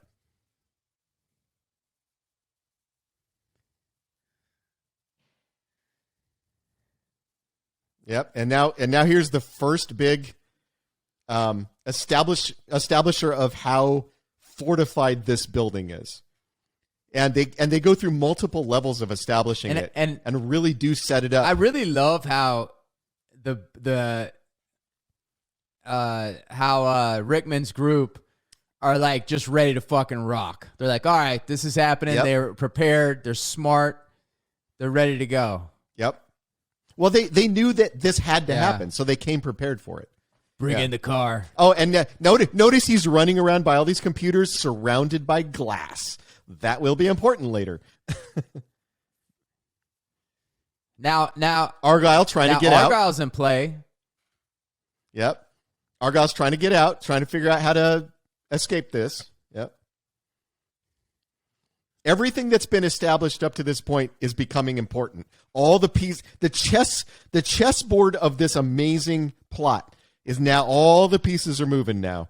McTiernan just fucking killing it. The editor killing it. Just everybody who worked on this movie was incredibly good at their job. If there's, inspiring writers in the 8 that are a part of this conversation, this is a movie to study because, again, at the core, you have the love between John McTiernan and his wife, Holly, and you're rooting for them to get together, and it just adds that much stakes and emotion to what's happening. And all the other diehards, if you don't care about the character, the action is not as intense. It's not as fun. And by the way, think about how reserved the action is. And this is a high action movie compared to wall to wall action like the new superhero movies that are out now, where you get desensitized. You don't care.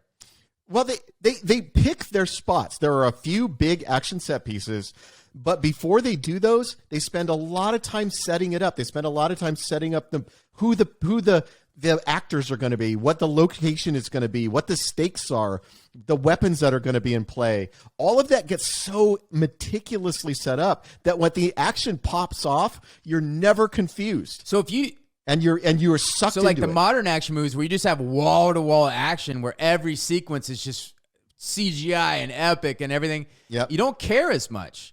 But when the apex of this, when he jumps off the building, I mean, it's the most powerful thing you've seen. And it builds to that climax. Yep.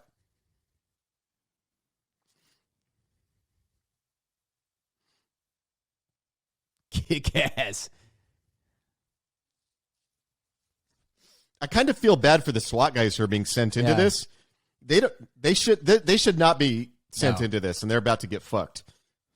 There's that certain kind of Reagan era 80s, kick ass kind of machismo. Yep. And by the way, the bad guys have a fucking M60 machine gun. That should clue the cops into that this is not his facial. Yeah. His facial expression is priceless. Where he's like, all this shit's happening, and he's like, wait a minute. They're shooting at us. And they shoot out, and they're smart. They shoot out the lights, and he's just dumbfounded. Yep. Where Al is like, you fucking idiot. Look at Al. Yep. Send in the car. And then they send in the armored car, which, as I said, it's levels. They keep going up levels. They try to break in. They can't. Then they start shooting the lights. Then they send in their armored car. It just keeps escalating. It's constantly escalating.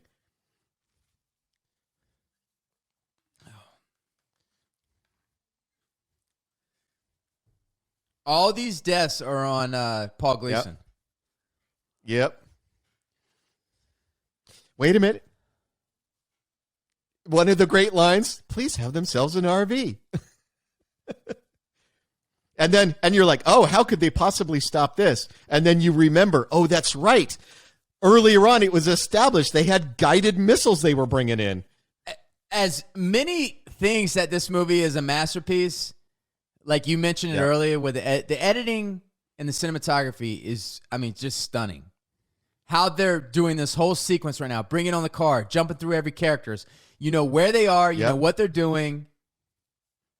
Yep. And the rhythm of it. Yep. And they're building tension, cutting faster. The RV's coming. Dropping the thing. Leave it. Yep. Getting out the missile launcher.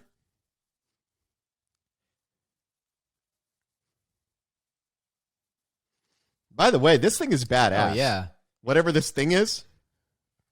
Did you ever get to use one of those in the Navy? No, sir.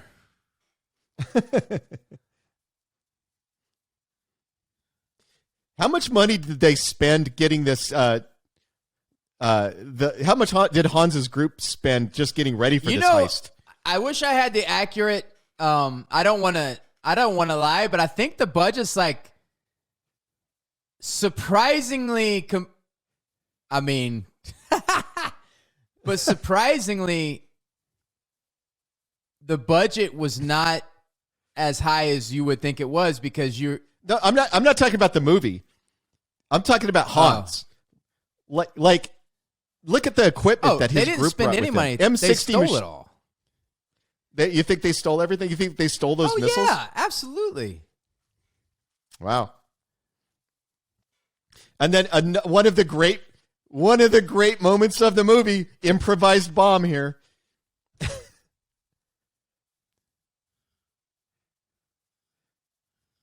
And we establish how ruthless Hans is. You know, hitting the car twice so they never try to bring one of those again. But his ruthlessness always has a purpose. He wants to establish that the building cannot be taken. This guy doesn't have a clue. He has no clue. But establishing that the building cannot be taken by normal means is super important to the plot because that's what brings in the FBI later. Now, how does McTiernan know how to work C4? I have no idea. How does McClane know how to work? I'm sorry, McClane. C4. That's what I meant to say. Yeah. I mean, this is like, there's a little MacGyver in this. He does some. There's a little MacGyver going on. Yep. It's a great shot. And then don't keep looking over the edge, dummy. I mean, that is great. Yep. I bet he's like, shit, I didn't know it was that much. All right, at least they established he didn't know how much C4 that was. Yep.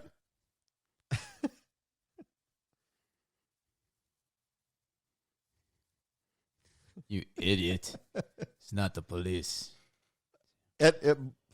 I think the principal's a little scared now. This movie's so good. I mean, it's like a symphony. Yeah. Like you're really getting, like you're building in such a way. And just the fucking timing. Now the reporter's there. Tell me you got that. They got that. And later this plays into the story. The story is growing in a way.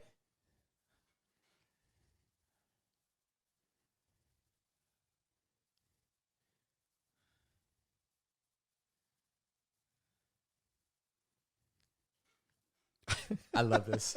They're like, no, he's not part of our group. That just makes him so much more interesting, you know? Right?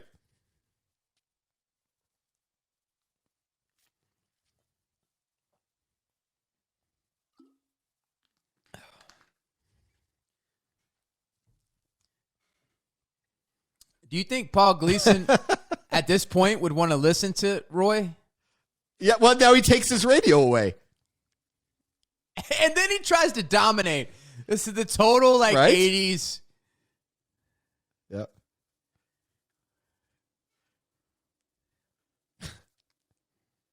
Covered in glass.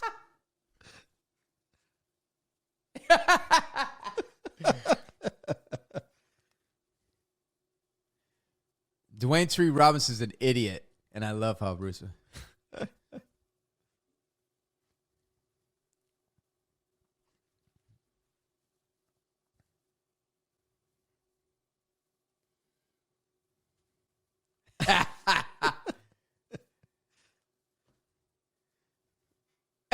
This is so good. So good. He tried to come in and dominate, and he just got...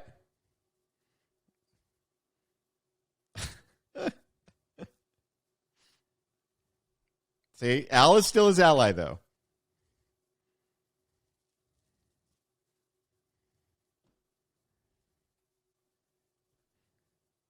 He's still doing coke. I love it, Ellis. Well, I mean, wouldn't you? No. My heart would already be beating out of my... Uh-oh, he's getting a little pumped up. Yep. Ellis is going to go solve the problem using 80s businessman powers. I just love, like, the old school 80s, like, you listen to me. And then this guy, like, hey, I'm going to handle this. All right, it's time for Ellis to step in. Let me do a couple lines of coke, and I'll handle this fucking situation. And Gruber is a master in how he handles it.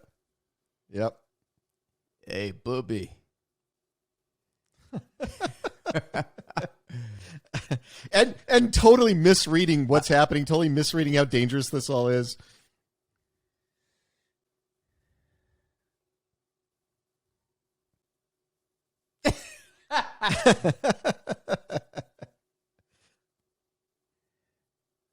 What are the odds that this guy Ellis gets out alive at this point? I think it's pretty low. He doesn't know that though. And he's super racist. So he's coked up, he's racist as fuck, misreading and Gruber's the situation completely. Like every signal that I'm about to be killed is being given. It's amazing. You figured it out already.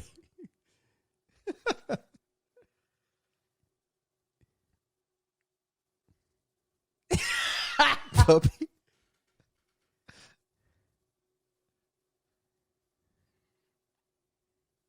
I really want to get a t-shirt that just has Ellis's face on it and underneath says, Bubby, I'm your white knight.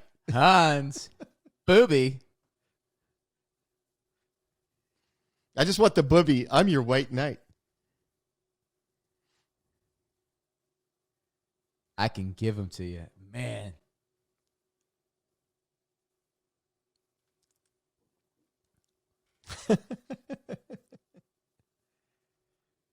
Great character moment here.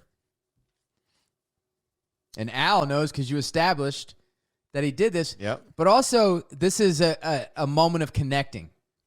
Nothing is wasted in this script. They're building the relationship between them two. Yeah, building the rapport between the two of them. Setting up the stakes. I mean, they create a friendship stakes really fast. And they're smart in how they do it.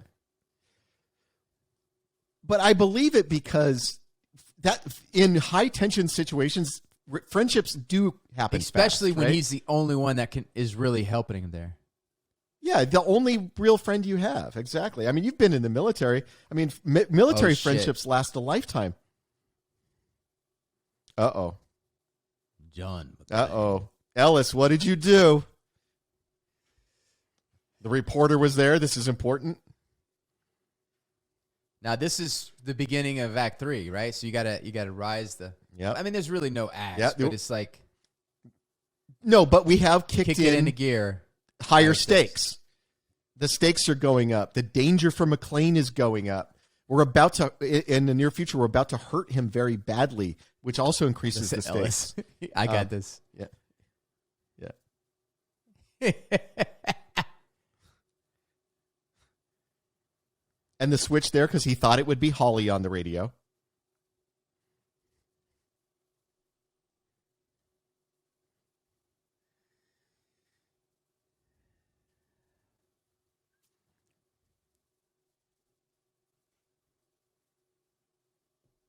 Yeah.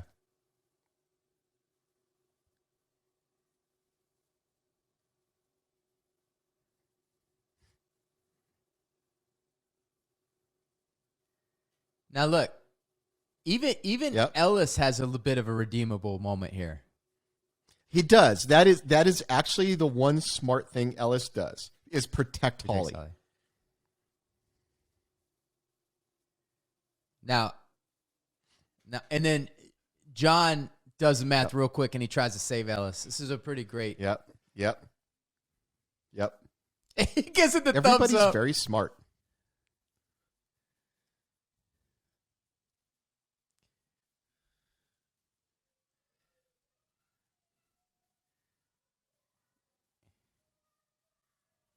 Now he's putting on a show.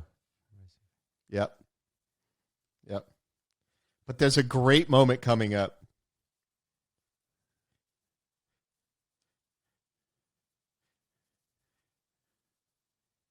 Yep. And this moment right here where Ellis realizes he may have fucked up. What am I, a method actor?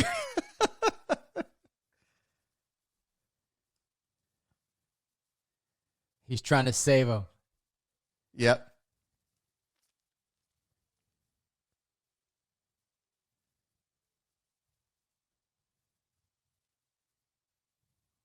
Uh-oh.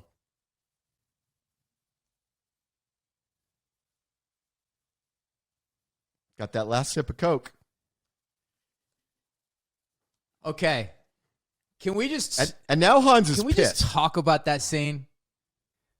All Yes. the many movements and levels of that scene. Yep. That scene is just as good as the best action scene. And no, there's no action. It's all chess. You want to be a between writer three like people that? who all want things. The kind of suspense Yep. that was within that moment.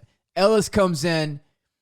He was smart enough not to give, because the beginning the tension is, oh shit, is it Holly? Then, oh shit, did he tell him it was Holly? Yep. Then he realized Ellis actually did an honorable thing. Then he tries to save Ellis. He's like, Ellis, you don't know who the fuck you.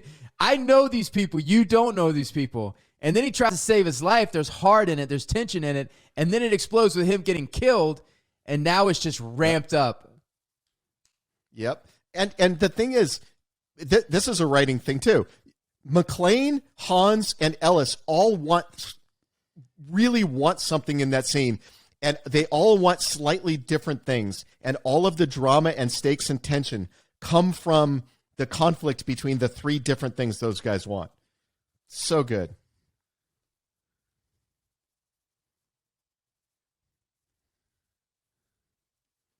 Tension. Yeah. And now we're kicking into high gear. The rest of the movie, we're just going to stand on the gas pedal.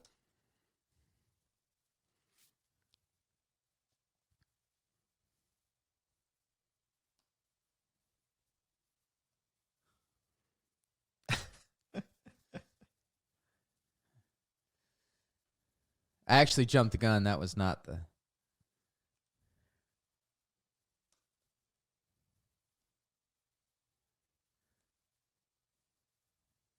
So this is all a MacGuffin. This is not real. Yep. And this dipshit, he's all right, now we're getting somewhere. And they all know it's bullshit. Yep.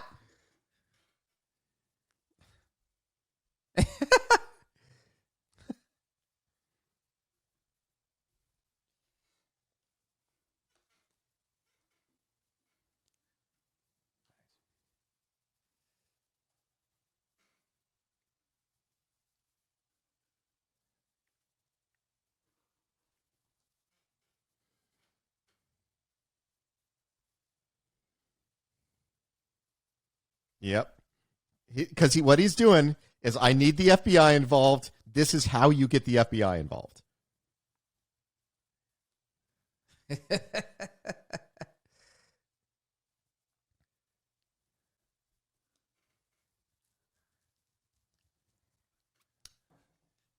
Another great line.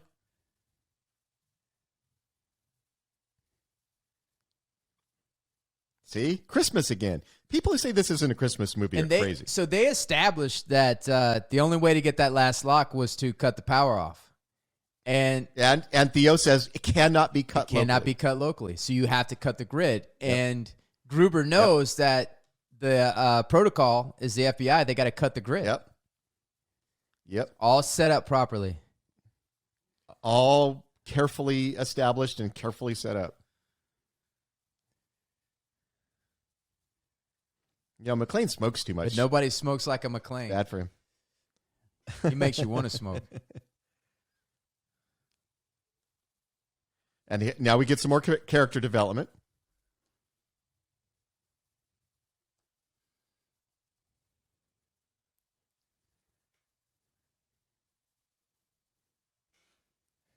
Is that Dick Cheney? I think it is.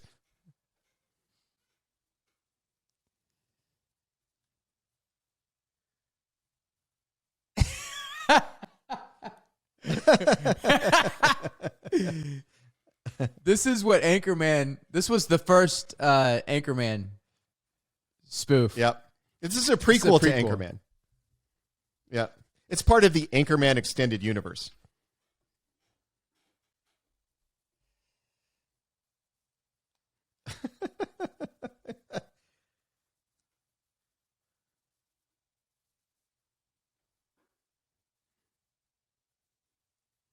All right, here we go. By the way, great line.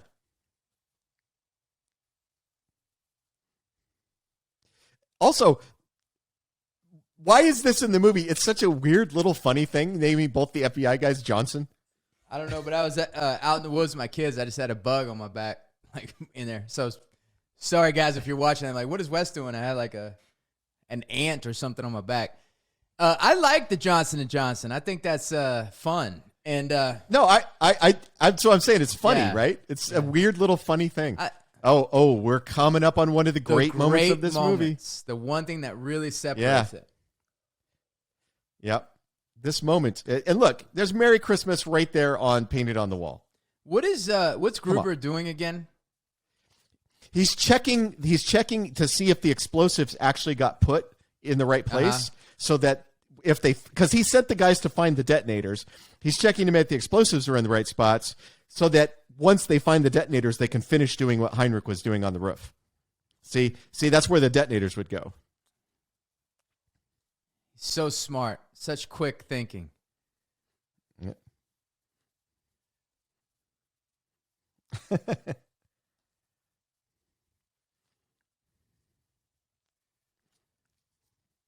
He makes a decision in the moment. Yep. His American accent is terrible, though.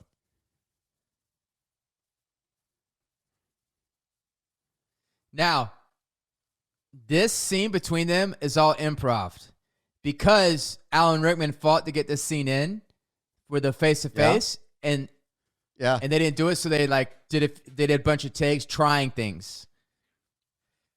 Well, that's amazing.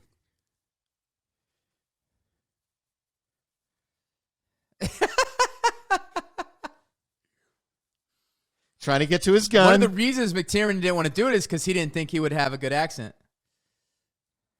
Oh, really? Well, I'm glad he talked them into it because it's one of the great moments, the confrontation between these two guys. I mean, it's such a good moment. And it's one of those moments where it's there's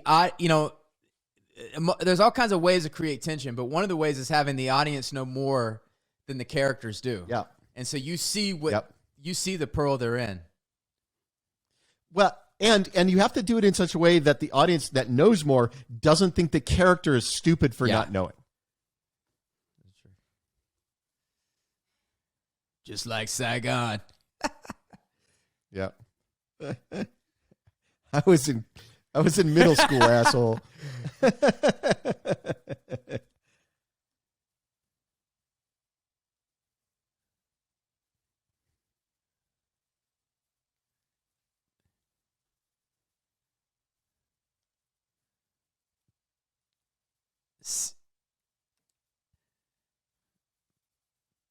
Patreon, see when McClane knows who Gruber is.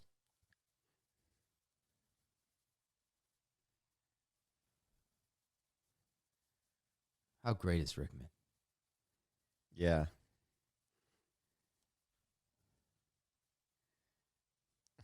So Hans Gruber is a good actor. The character is a good actor. Yep. Because this is all improv.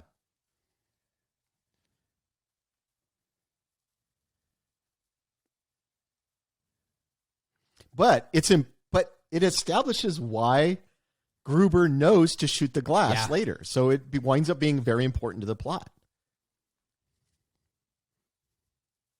His name's not on there.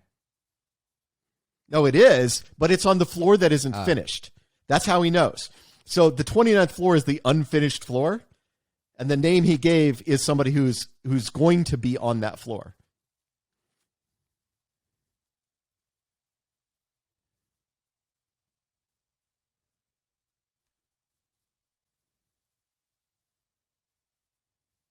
It's really hard to. I mean, a lot of people who watch this movie don't catch that because it's pretty subtle. I thought it had something to do with his watch or his suit.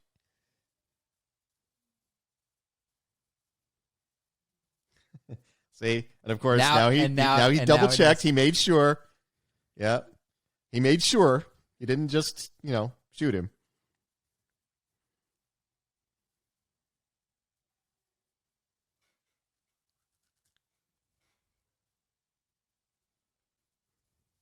Yeah, that delivered to you. That well. Yep.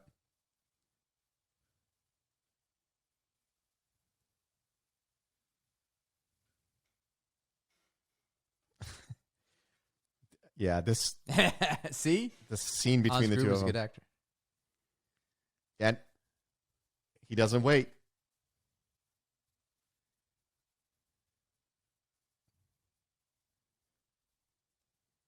Trying to get more info. Boom, immediately pulls the trigger. And then he knows at this point, Yeah. and this is the first time Hans has been outsmarted. Yep. But he had one more moment.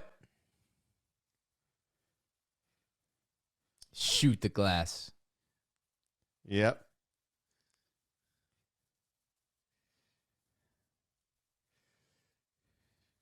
Oh, this part looks like it would suck. Oh man. Oh, I mean, Oh that my is God. the most painful death scene I think I've ever seen. Gets shot That in the is so kneecaps, go fucking head brutal. first through the glass. I mean, the action. like neck first right onto the edge of the glass. I wish the new Star Wars universe would watch this action movie to see how to do great action. To see how it's how done. it's done. Yep. All action directors should watch it and learn the right lessons, because I see so many action directors that think that they're doing what Die Hard did, and they're getting it all wrong. They didn't learn the right lessons.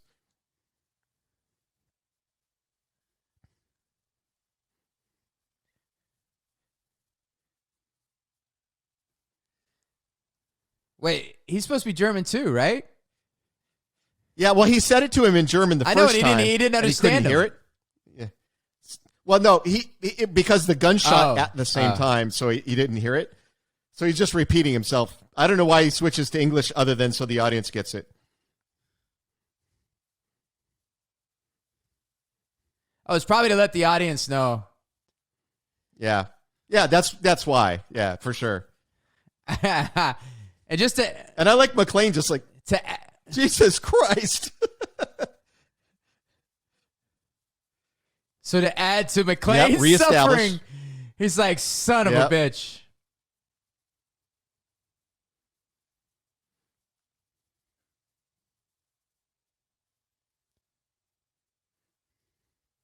So when you were in the Navy, how many times did you have to fight off a building full of terrorists? Not many, like 15, 20. Yeah. Well, you were in for 4 years, Yeah. right? Yeah. So that's a few a year. A few. Yeah, it makes sense. Did you ever hear the joke where somebody was pitching like the whole thing about pitching Die Hard? They were like, it's Die Hard on a ship. It's Die Hard on a train. Yep. I guess Yeah. there was somebody that was like pitching. He's like, it's Die Hard in a building. Oh, you mean Die Hard? Yeah, you mean Die Hard, the actual original movie?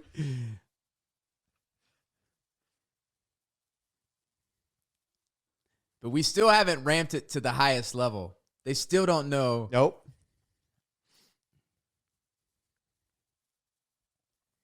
And so she sees these, And I that Yep. adds to their optimism. Yep.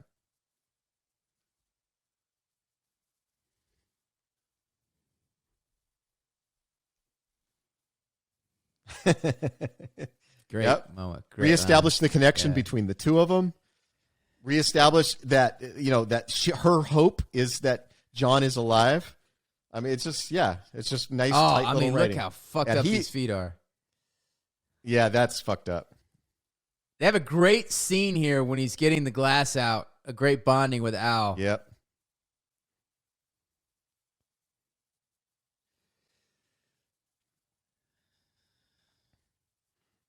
Yeah. I have gotten glass in parts of my body that I had to pull out. This is fucking painful.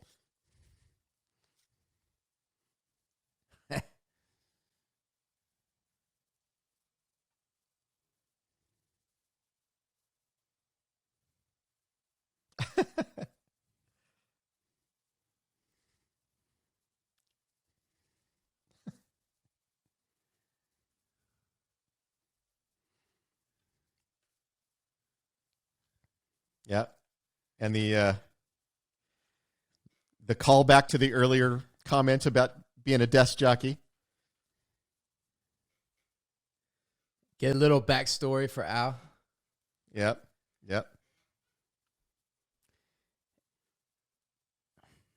And this thing that happened to Al is a thing that had just happened a few years before in LA. So it was they're pulling it, out of an actual event.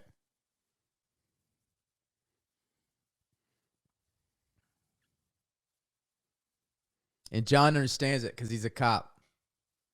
Yeah. And it's also, this event is the reason why all toy guns have to have the safety tip on them that is a bright color that cops will see so that they know it's not a real gun. That was a specific thing that happened after this real life thing that happened. What a great performance. Yeah.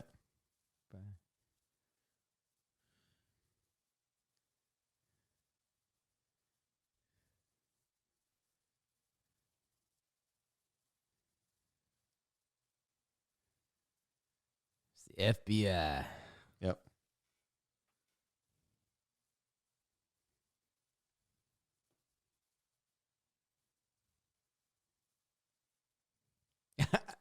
That guy's pretty damn calm for what's... Theo is actually one of the biggest badasses in this movie, and he is, spoiler alert, the only terrorist who doesn't get killed.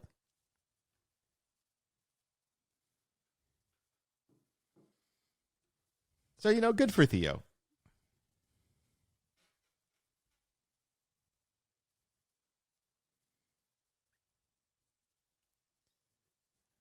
B.I.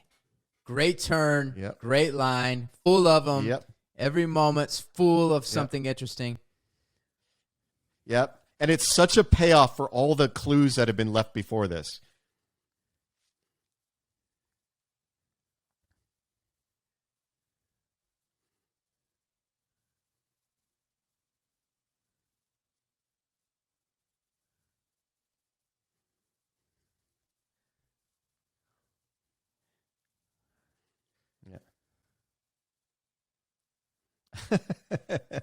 The arrogant FBI guy.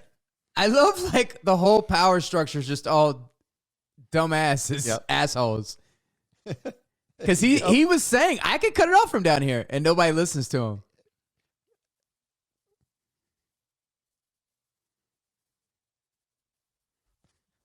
I should call the mayor. Yeah, maybe you should fucking call the mayor. You're going to shut off the whole square grid?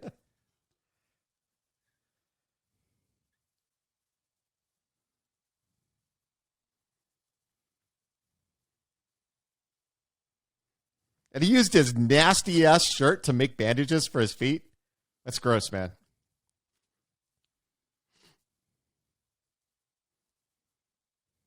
Oh, and this beautiful use of the theme music.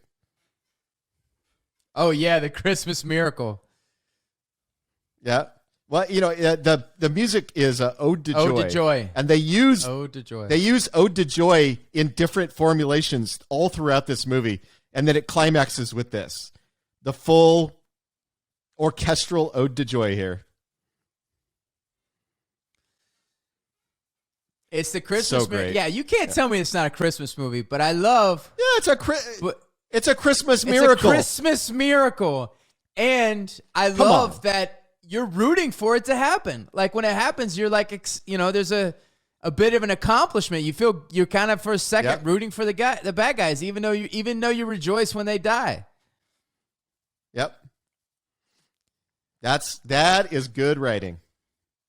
When you can get both of those things.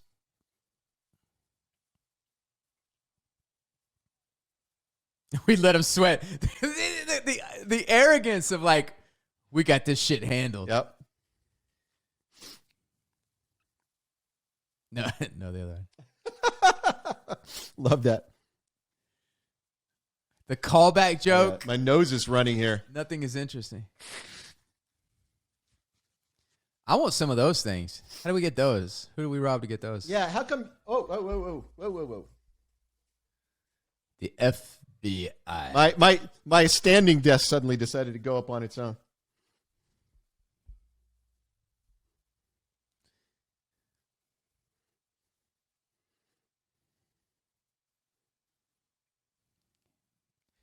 Loved you in Goonies.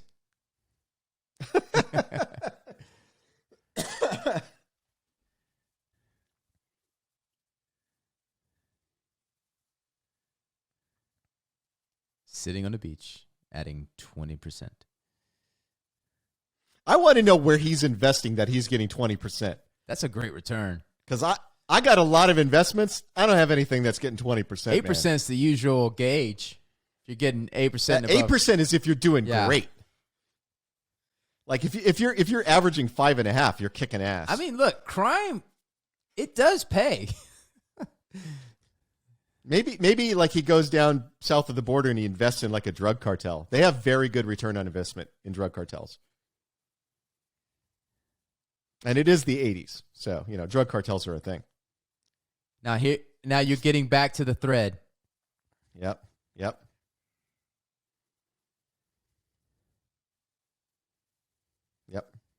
Well, we have to find McClane at his lowest point. We're at his lowest point now. He's realizing the mess he made out of his life. His feet are cut to shit. He doesn't even have a shirt on anymore. This is the classic bottoming out for our hero. Great performance by. Yeah. And he's crying. He's sad about the mess he made of his life. He's not like, he's not being like, he's recognizing how the mistakes he made have ruined what he had. We have a camera down, Wes. Wes's camera's down again? Ty, Pause, you haven't died once. Wes, though, All right. Well, while Wes is changing his, I'm going to go ahead and change mine just to be sure. right. Okay. Pause, everybody on Patreon. Yes, everybody. Wes is why we can't have nice things. Bathroom break. Are we boring the Patreons to death?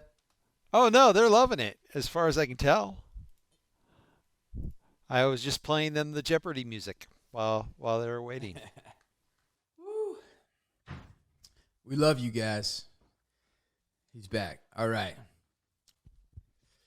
I'm ready. I'm ready for the action-pack ending. I got my beer. Love it, buddy. So I want to Wes, say, yes, sir. Could you give the patrons a time code on your video so that way they can get queued up? 1 hour, 47 minutes, and 4 seconds.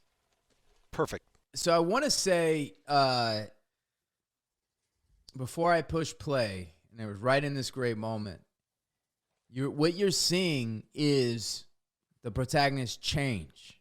He's having a big moment of humility. He's saying that he's kind of having a retrospect and realizing his flaw, right? His flaw in the sense that he was in New York.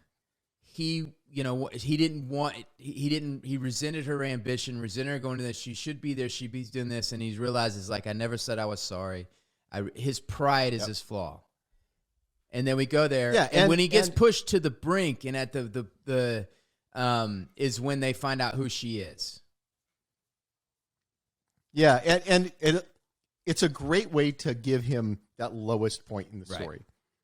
He's at an emotional low point. He's at a physical low point because his feet are cut to shit.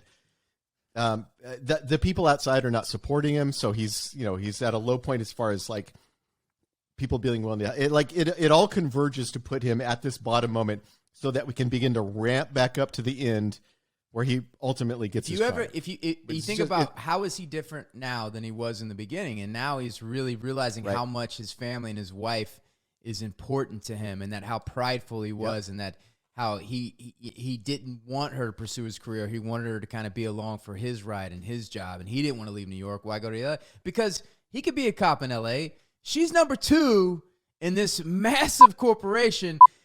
I would be retiring and living on the beach, but Yes. All right, we're going to push play.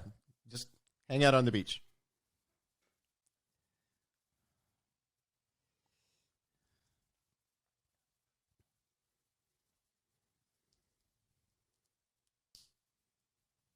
Okay, and Pal still being his ally, still rooting for him.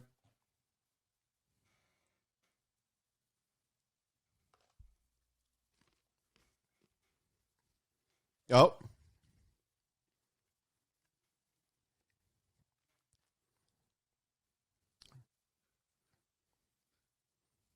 Yeah. So we get that moment there where a throwaway bit of dialogue reminds him of running into Hans upstairs and sets up all his last actions in the movie. Oh, no. One of the great raising of the stakes. This asshole reporter wants to interview the families, and that's how you're going to learn about them. Well, and in Die Hard 2, the running joke is everybody punches him in the face.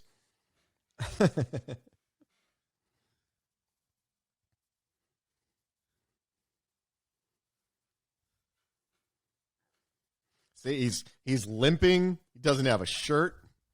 He's covered with grime and blood. This is the classic Hollywood low point.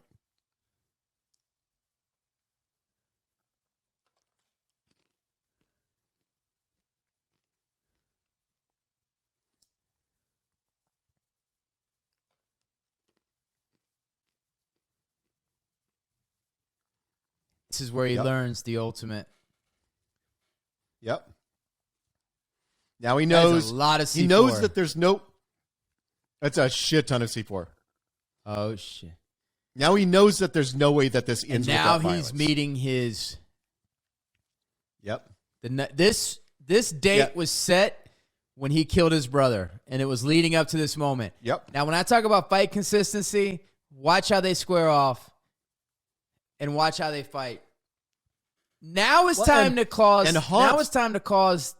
If they did every single fight scene like they do this one, you get exhausted. But this one is ready to rock. Yep.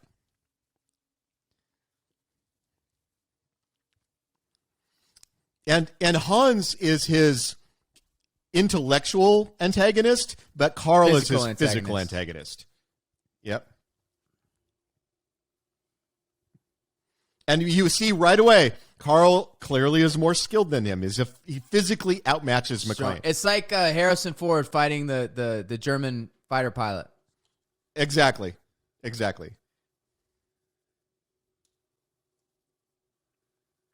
Oh no.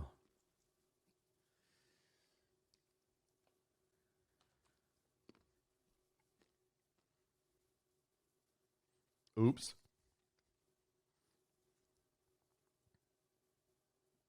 I mean, how, like, it's text. I mean, it's beautiful how they keep raising the stakes.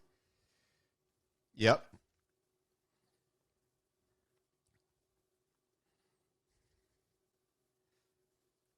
Apparently, Alan Rickman was very uncomfortable with firearms. Had to really work hard to. They always cut away when he shoots because he flinched.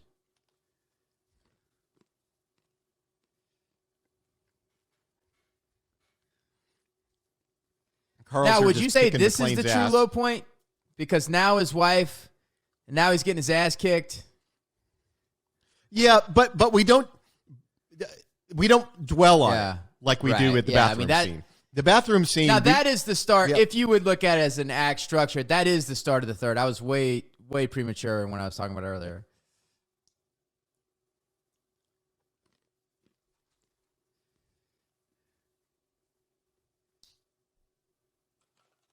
Oh my God. These guys are just assholes.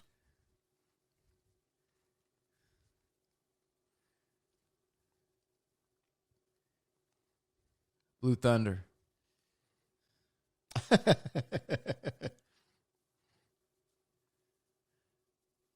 When you were in the Navy, did you ever get to ride in attack helicopters? No. I saw a lot of them. I didn't get to ride in them. Yeah, I mean, you worked on the ship. This guy had a great 80s career. Al Long. He was in everything. Apex was Big Trouble in Little China. Yeah. Well, everybody who worked in Big Trouble, that was their apex. Yeah, exactly. If you were in Big Trouble, there is your apex.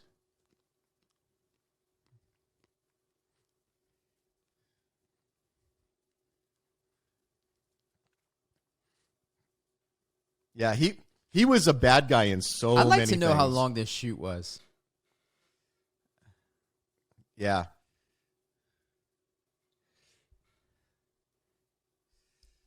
Oh, now McClane's pissed. And, he's like raging, like he's not in control.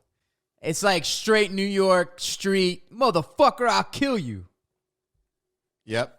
Now they're getting their money.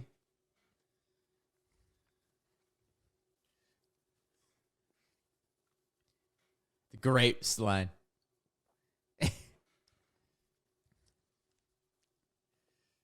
I am an exceptional thief. Since I'm going to should be more polite.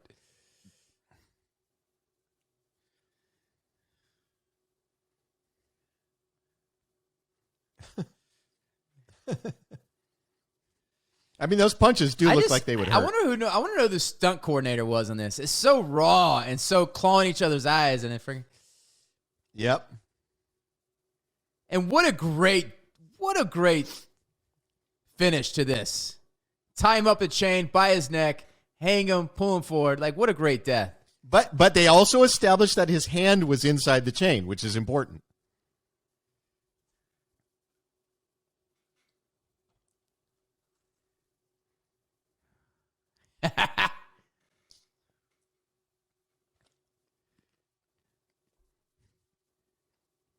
You remember in the 80s how they would always refer to Vietnam?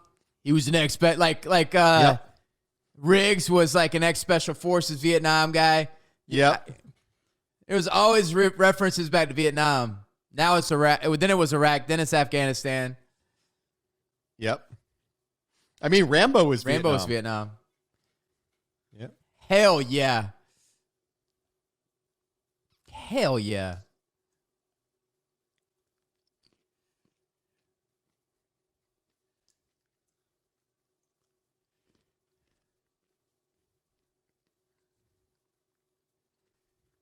Willis is so good in this.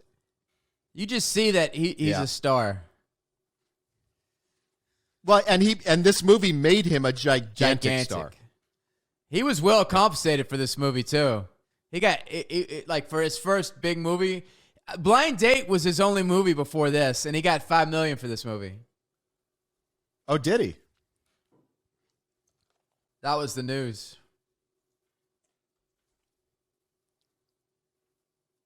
And now he's got the FBI shooting at him.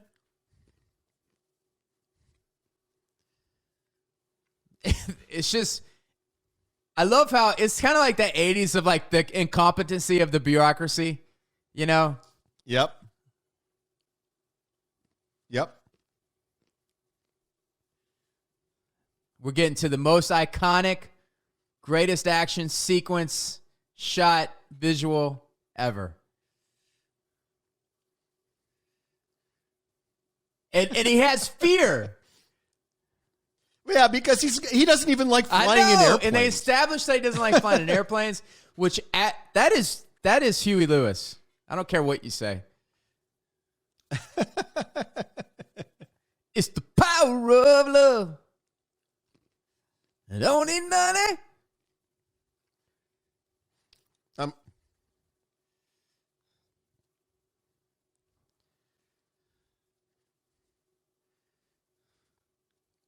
Would you do this, Wes?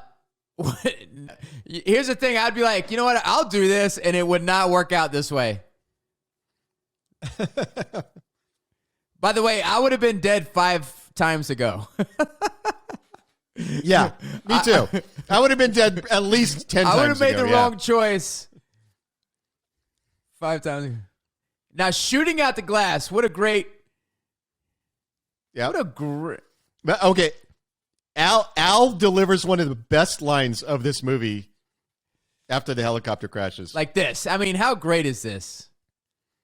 Yep. Oh. Whoops. Ty and that guy family watching this.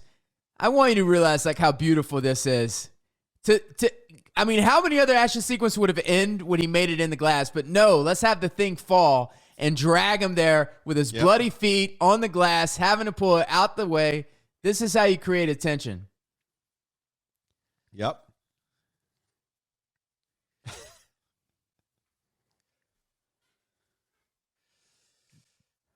I wonder how old Willis was when this. He's probably like almost 40, I think, when this.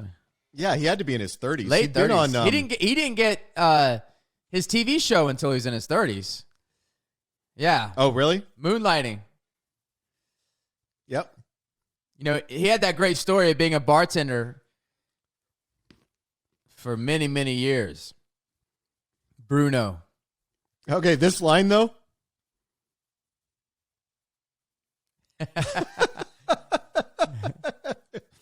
That's a throwback to we're going to need a bigger boat. Yep.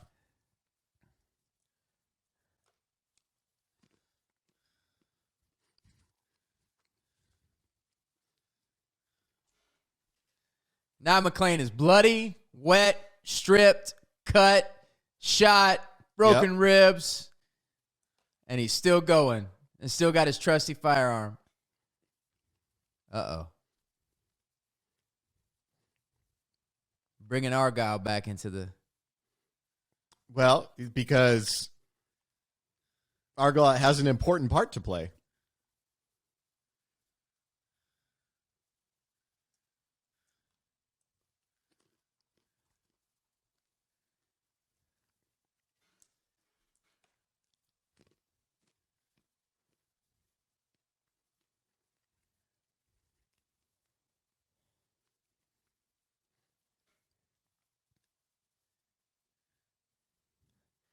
Where does he get all this in?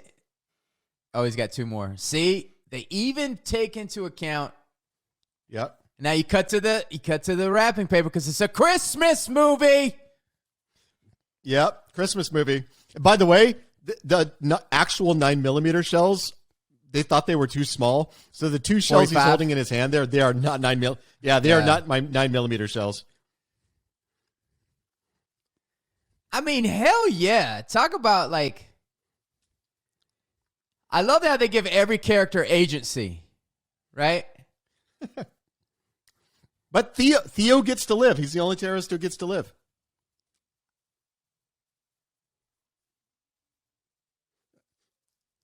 Except for maybe that guy. That guy might live. See, he had his physical showdown. Now a showdown of wits. Yep. The art direction, cinematography, sound design, acting, performance, directing. Hi, Holly.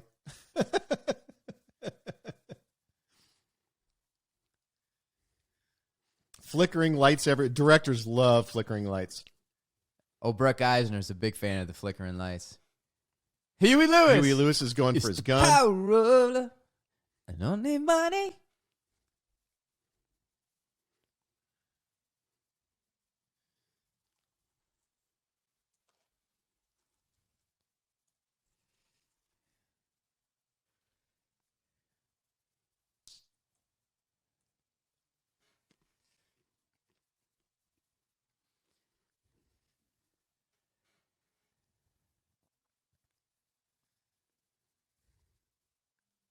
He's got good trigger discipline, No, though. he doesn't. For a guy who's His uncomfortable fingers with are guns. always on the trigger. That's what I'm saying. It was a joke. Sarcasm, thy name. Sarcasm, sorry.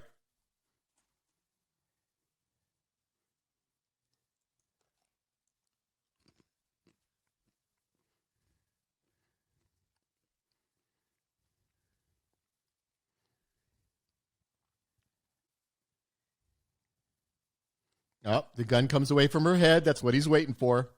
I like how they bring up John Wayne because McClane is that Americana kind of like throwback, blue collar. Yep. It's the power of... the tape, the Christmas tape. You guys. The Christmas talk about tape. setting it up. The gun on his back. Boom, baby. 2 shots in the head. It's the power of love.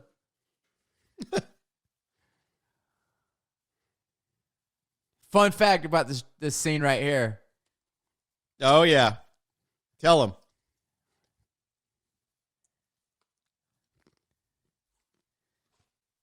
So he was on a wire. They were going to count to 3, but they dropped him on 2 because they wanted to capture this beautiful facial expression because he was terrified up there, and they dropped him early for this look on his face. Yep. It works great. Yeah, he's like, what? So surprised. Oh, I mean, what a great facial expression. Now, Ty, you noticed that they broke her watch, the symbol of her success, the Rolex that the company gave her? Yep.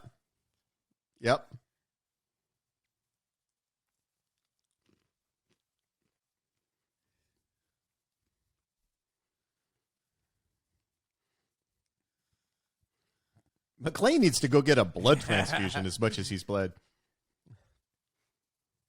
So, I mean, this is a very 80s arc. I mean, her...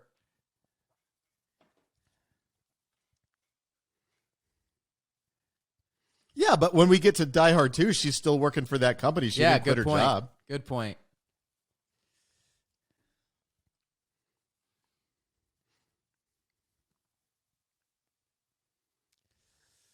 They have to get the omnipresent silver covers they put over them, whenever people get rescued. Yep. Yeah, why is that? What are those? Is that things? for warmth?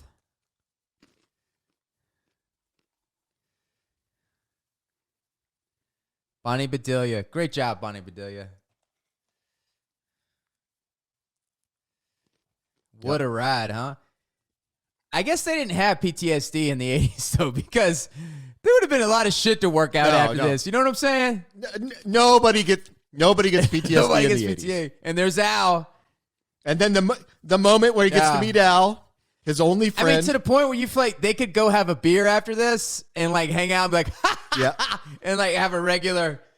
Like, the reality is they'd be in the fetal position sucking their thumbs right now. Now, if I was ever in this position and ran into Al drinks for free for the rest of my life. He does. Like, Al's never paying for a beer. That's never happening. I love it. It's beautiful, man. Yep. Bonnie Bedelia's like, what the fuck? We did it. Oh, Bonnie's ready to jump and be the cream filling in that cookie.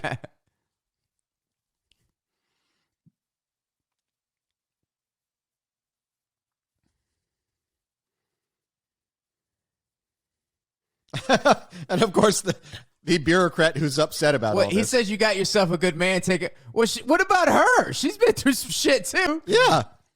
What about taking care of her?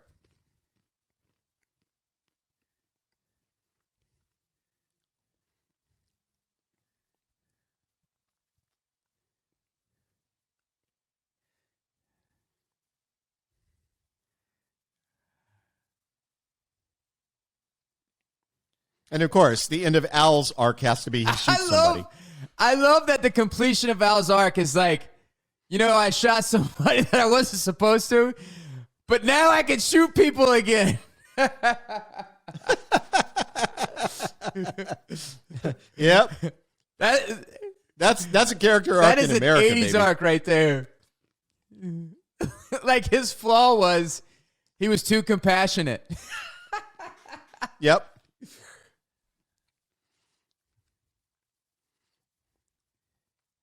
How did the SWAT team not just light that How limo did they up? not? That is a great question.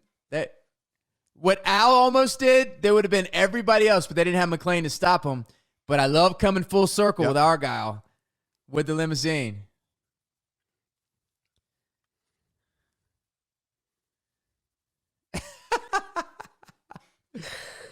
Oh. I wonder what Atherton's up to these days. I hope he's living on a beach somewhere, earning 20%. 20%. New Year's. Oh, and then the beautiful kissing shot at the end. They've come together. Frank, The completion is... Yep.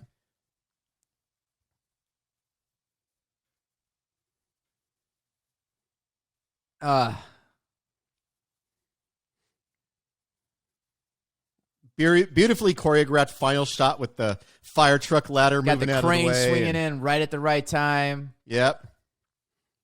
Alan Rickman is singing "Let Us Know." Alexander Goodenough. Yeah. That was his name. Carl. Oh, man. I need a cigarette after that one. That was phenomenal. Phenomenal. By the way, Huey Lewis is not in the list of terrorists. Well, he didn't want to. This was when he was really trying to stress as an artist. He didn't want to trade in on his name of being his famous band at the time. So the 911 supervisor was Diana James, apparently. So Diana, if you're listening to this, Diana, if you're still on the phones, I don't care if you're not. Hopefully, you're better at your job. But either way, I want to thank our 8 for being here for us and watching this. I hope it wasn't boring to them because it was a blast for us. And this is one of the great movies. And now you hopefully isn't the rule though that everything we do because it's fun for us? I think so. I think we're a little bit like McClane, but without the humbling experience where we kind of just live for us and it's just about our pride. Yeah. So, but you know what's funny, Ty? How many times have we seen this movie, right? As we're watching this movie, we're talking about the movie as we're watching it, and it's still thrilling, and I still got caught up in it. That's incredible. It is one of the few perfect movies. One of the few perfect movies. Let you get.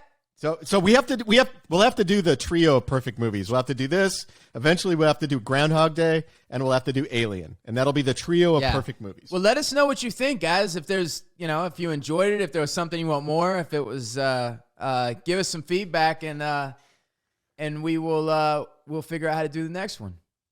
Goodbye. Did everybody have fun? They loved it. Everybody, they're in here. They're also on Discord as well. Everybody had a great time. They're already talking about what will be the next movie. And it's funny, at that end sequence where Al shoots Carl dead, I'm like, that's fucking James Horner. And I'm like, what is that from? And I go on the Wikipedia, and it was an unused score from Aliens. Oh, no shit. Yeah, no shit. I was like, I thought that was hilarious. And yes, the patrons say the next movie that has to be done. Well, they mentioned 3: Aliens, and Big Trouble in Little China. Oh, I do Big Trouble all day. I do Big Trouble for sure. All day. Yeah, I'd do that. And we did this especially for you guys out there. This has been such a great joy for us, Ty and that guy, and it's a great way for all of us to get together and celebrate things that we love. Yep. Say goodbye, Ty. Goodbye, Ty.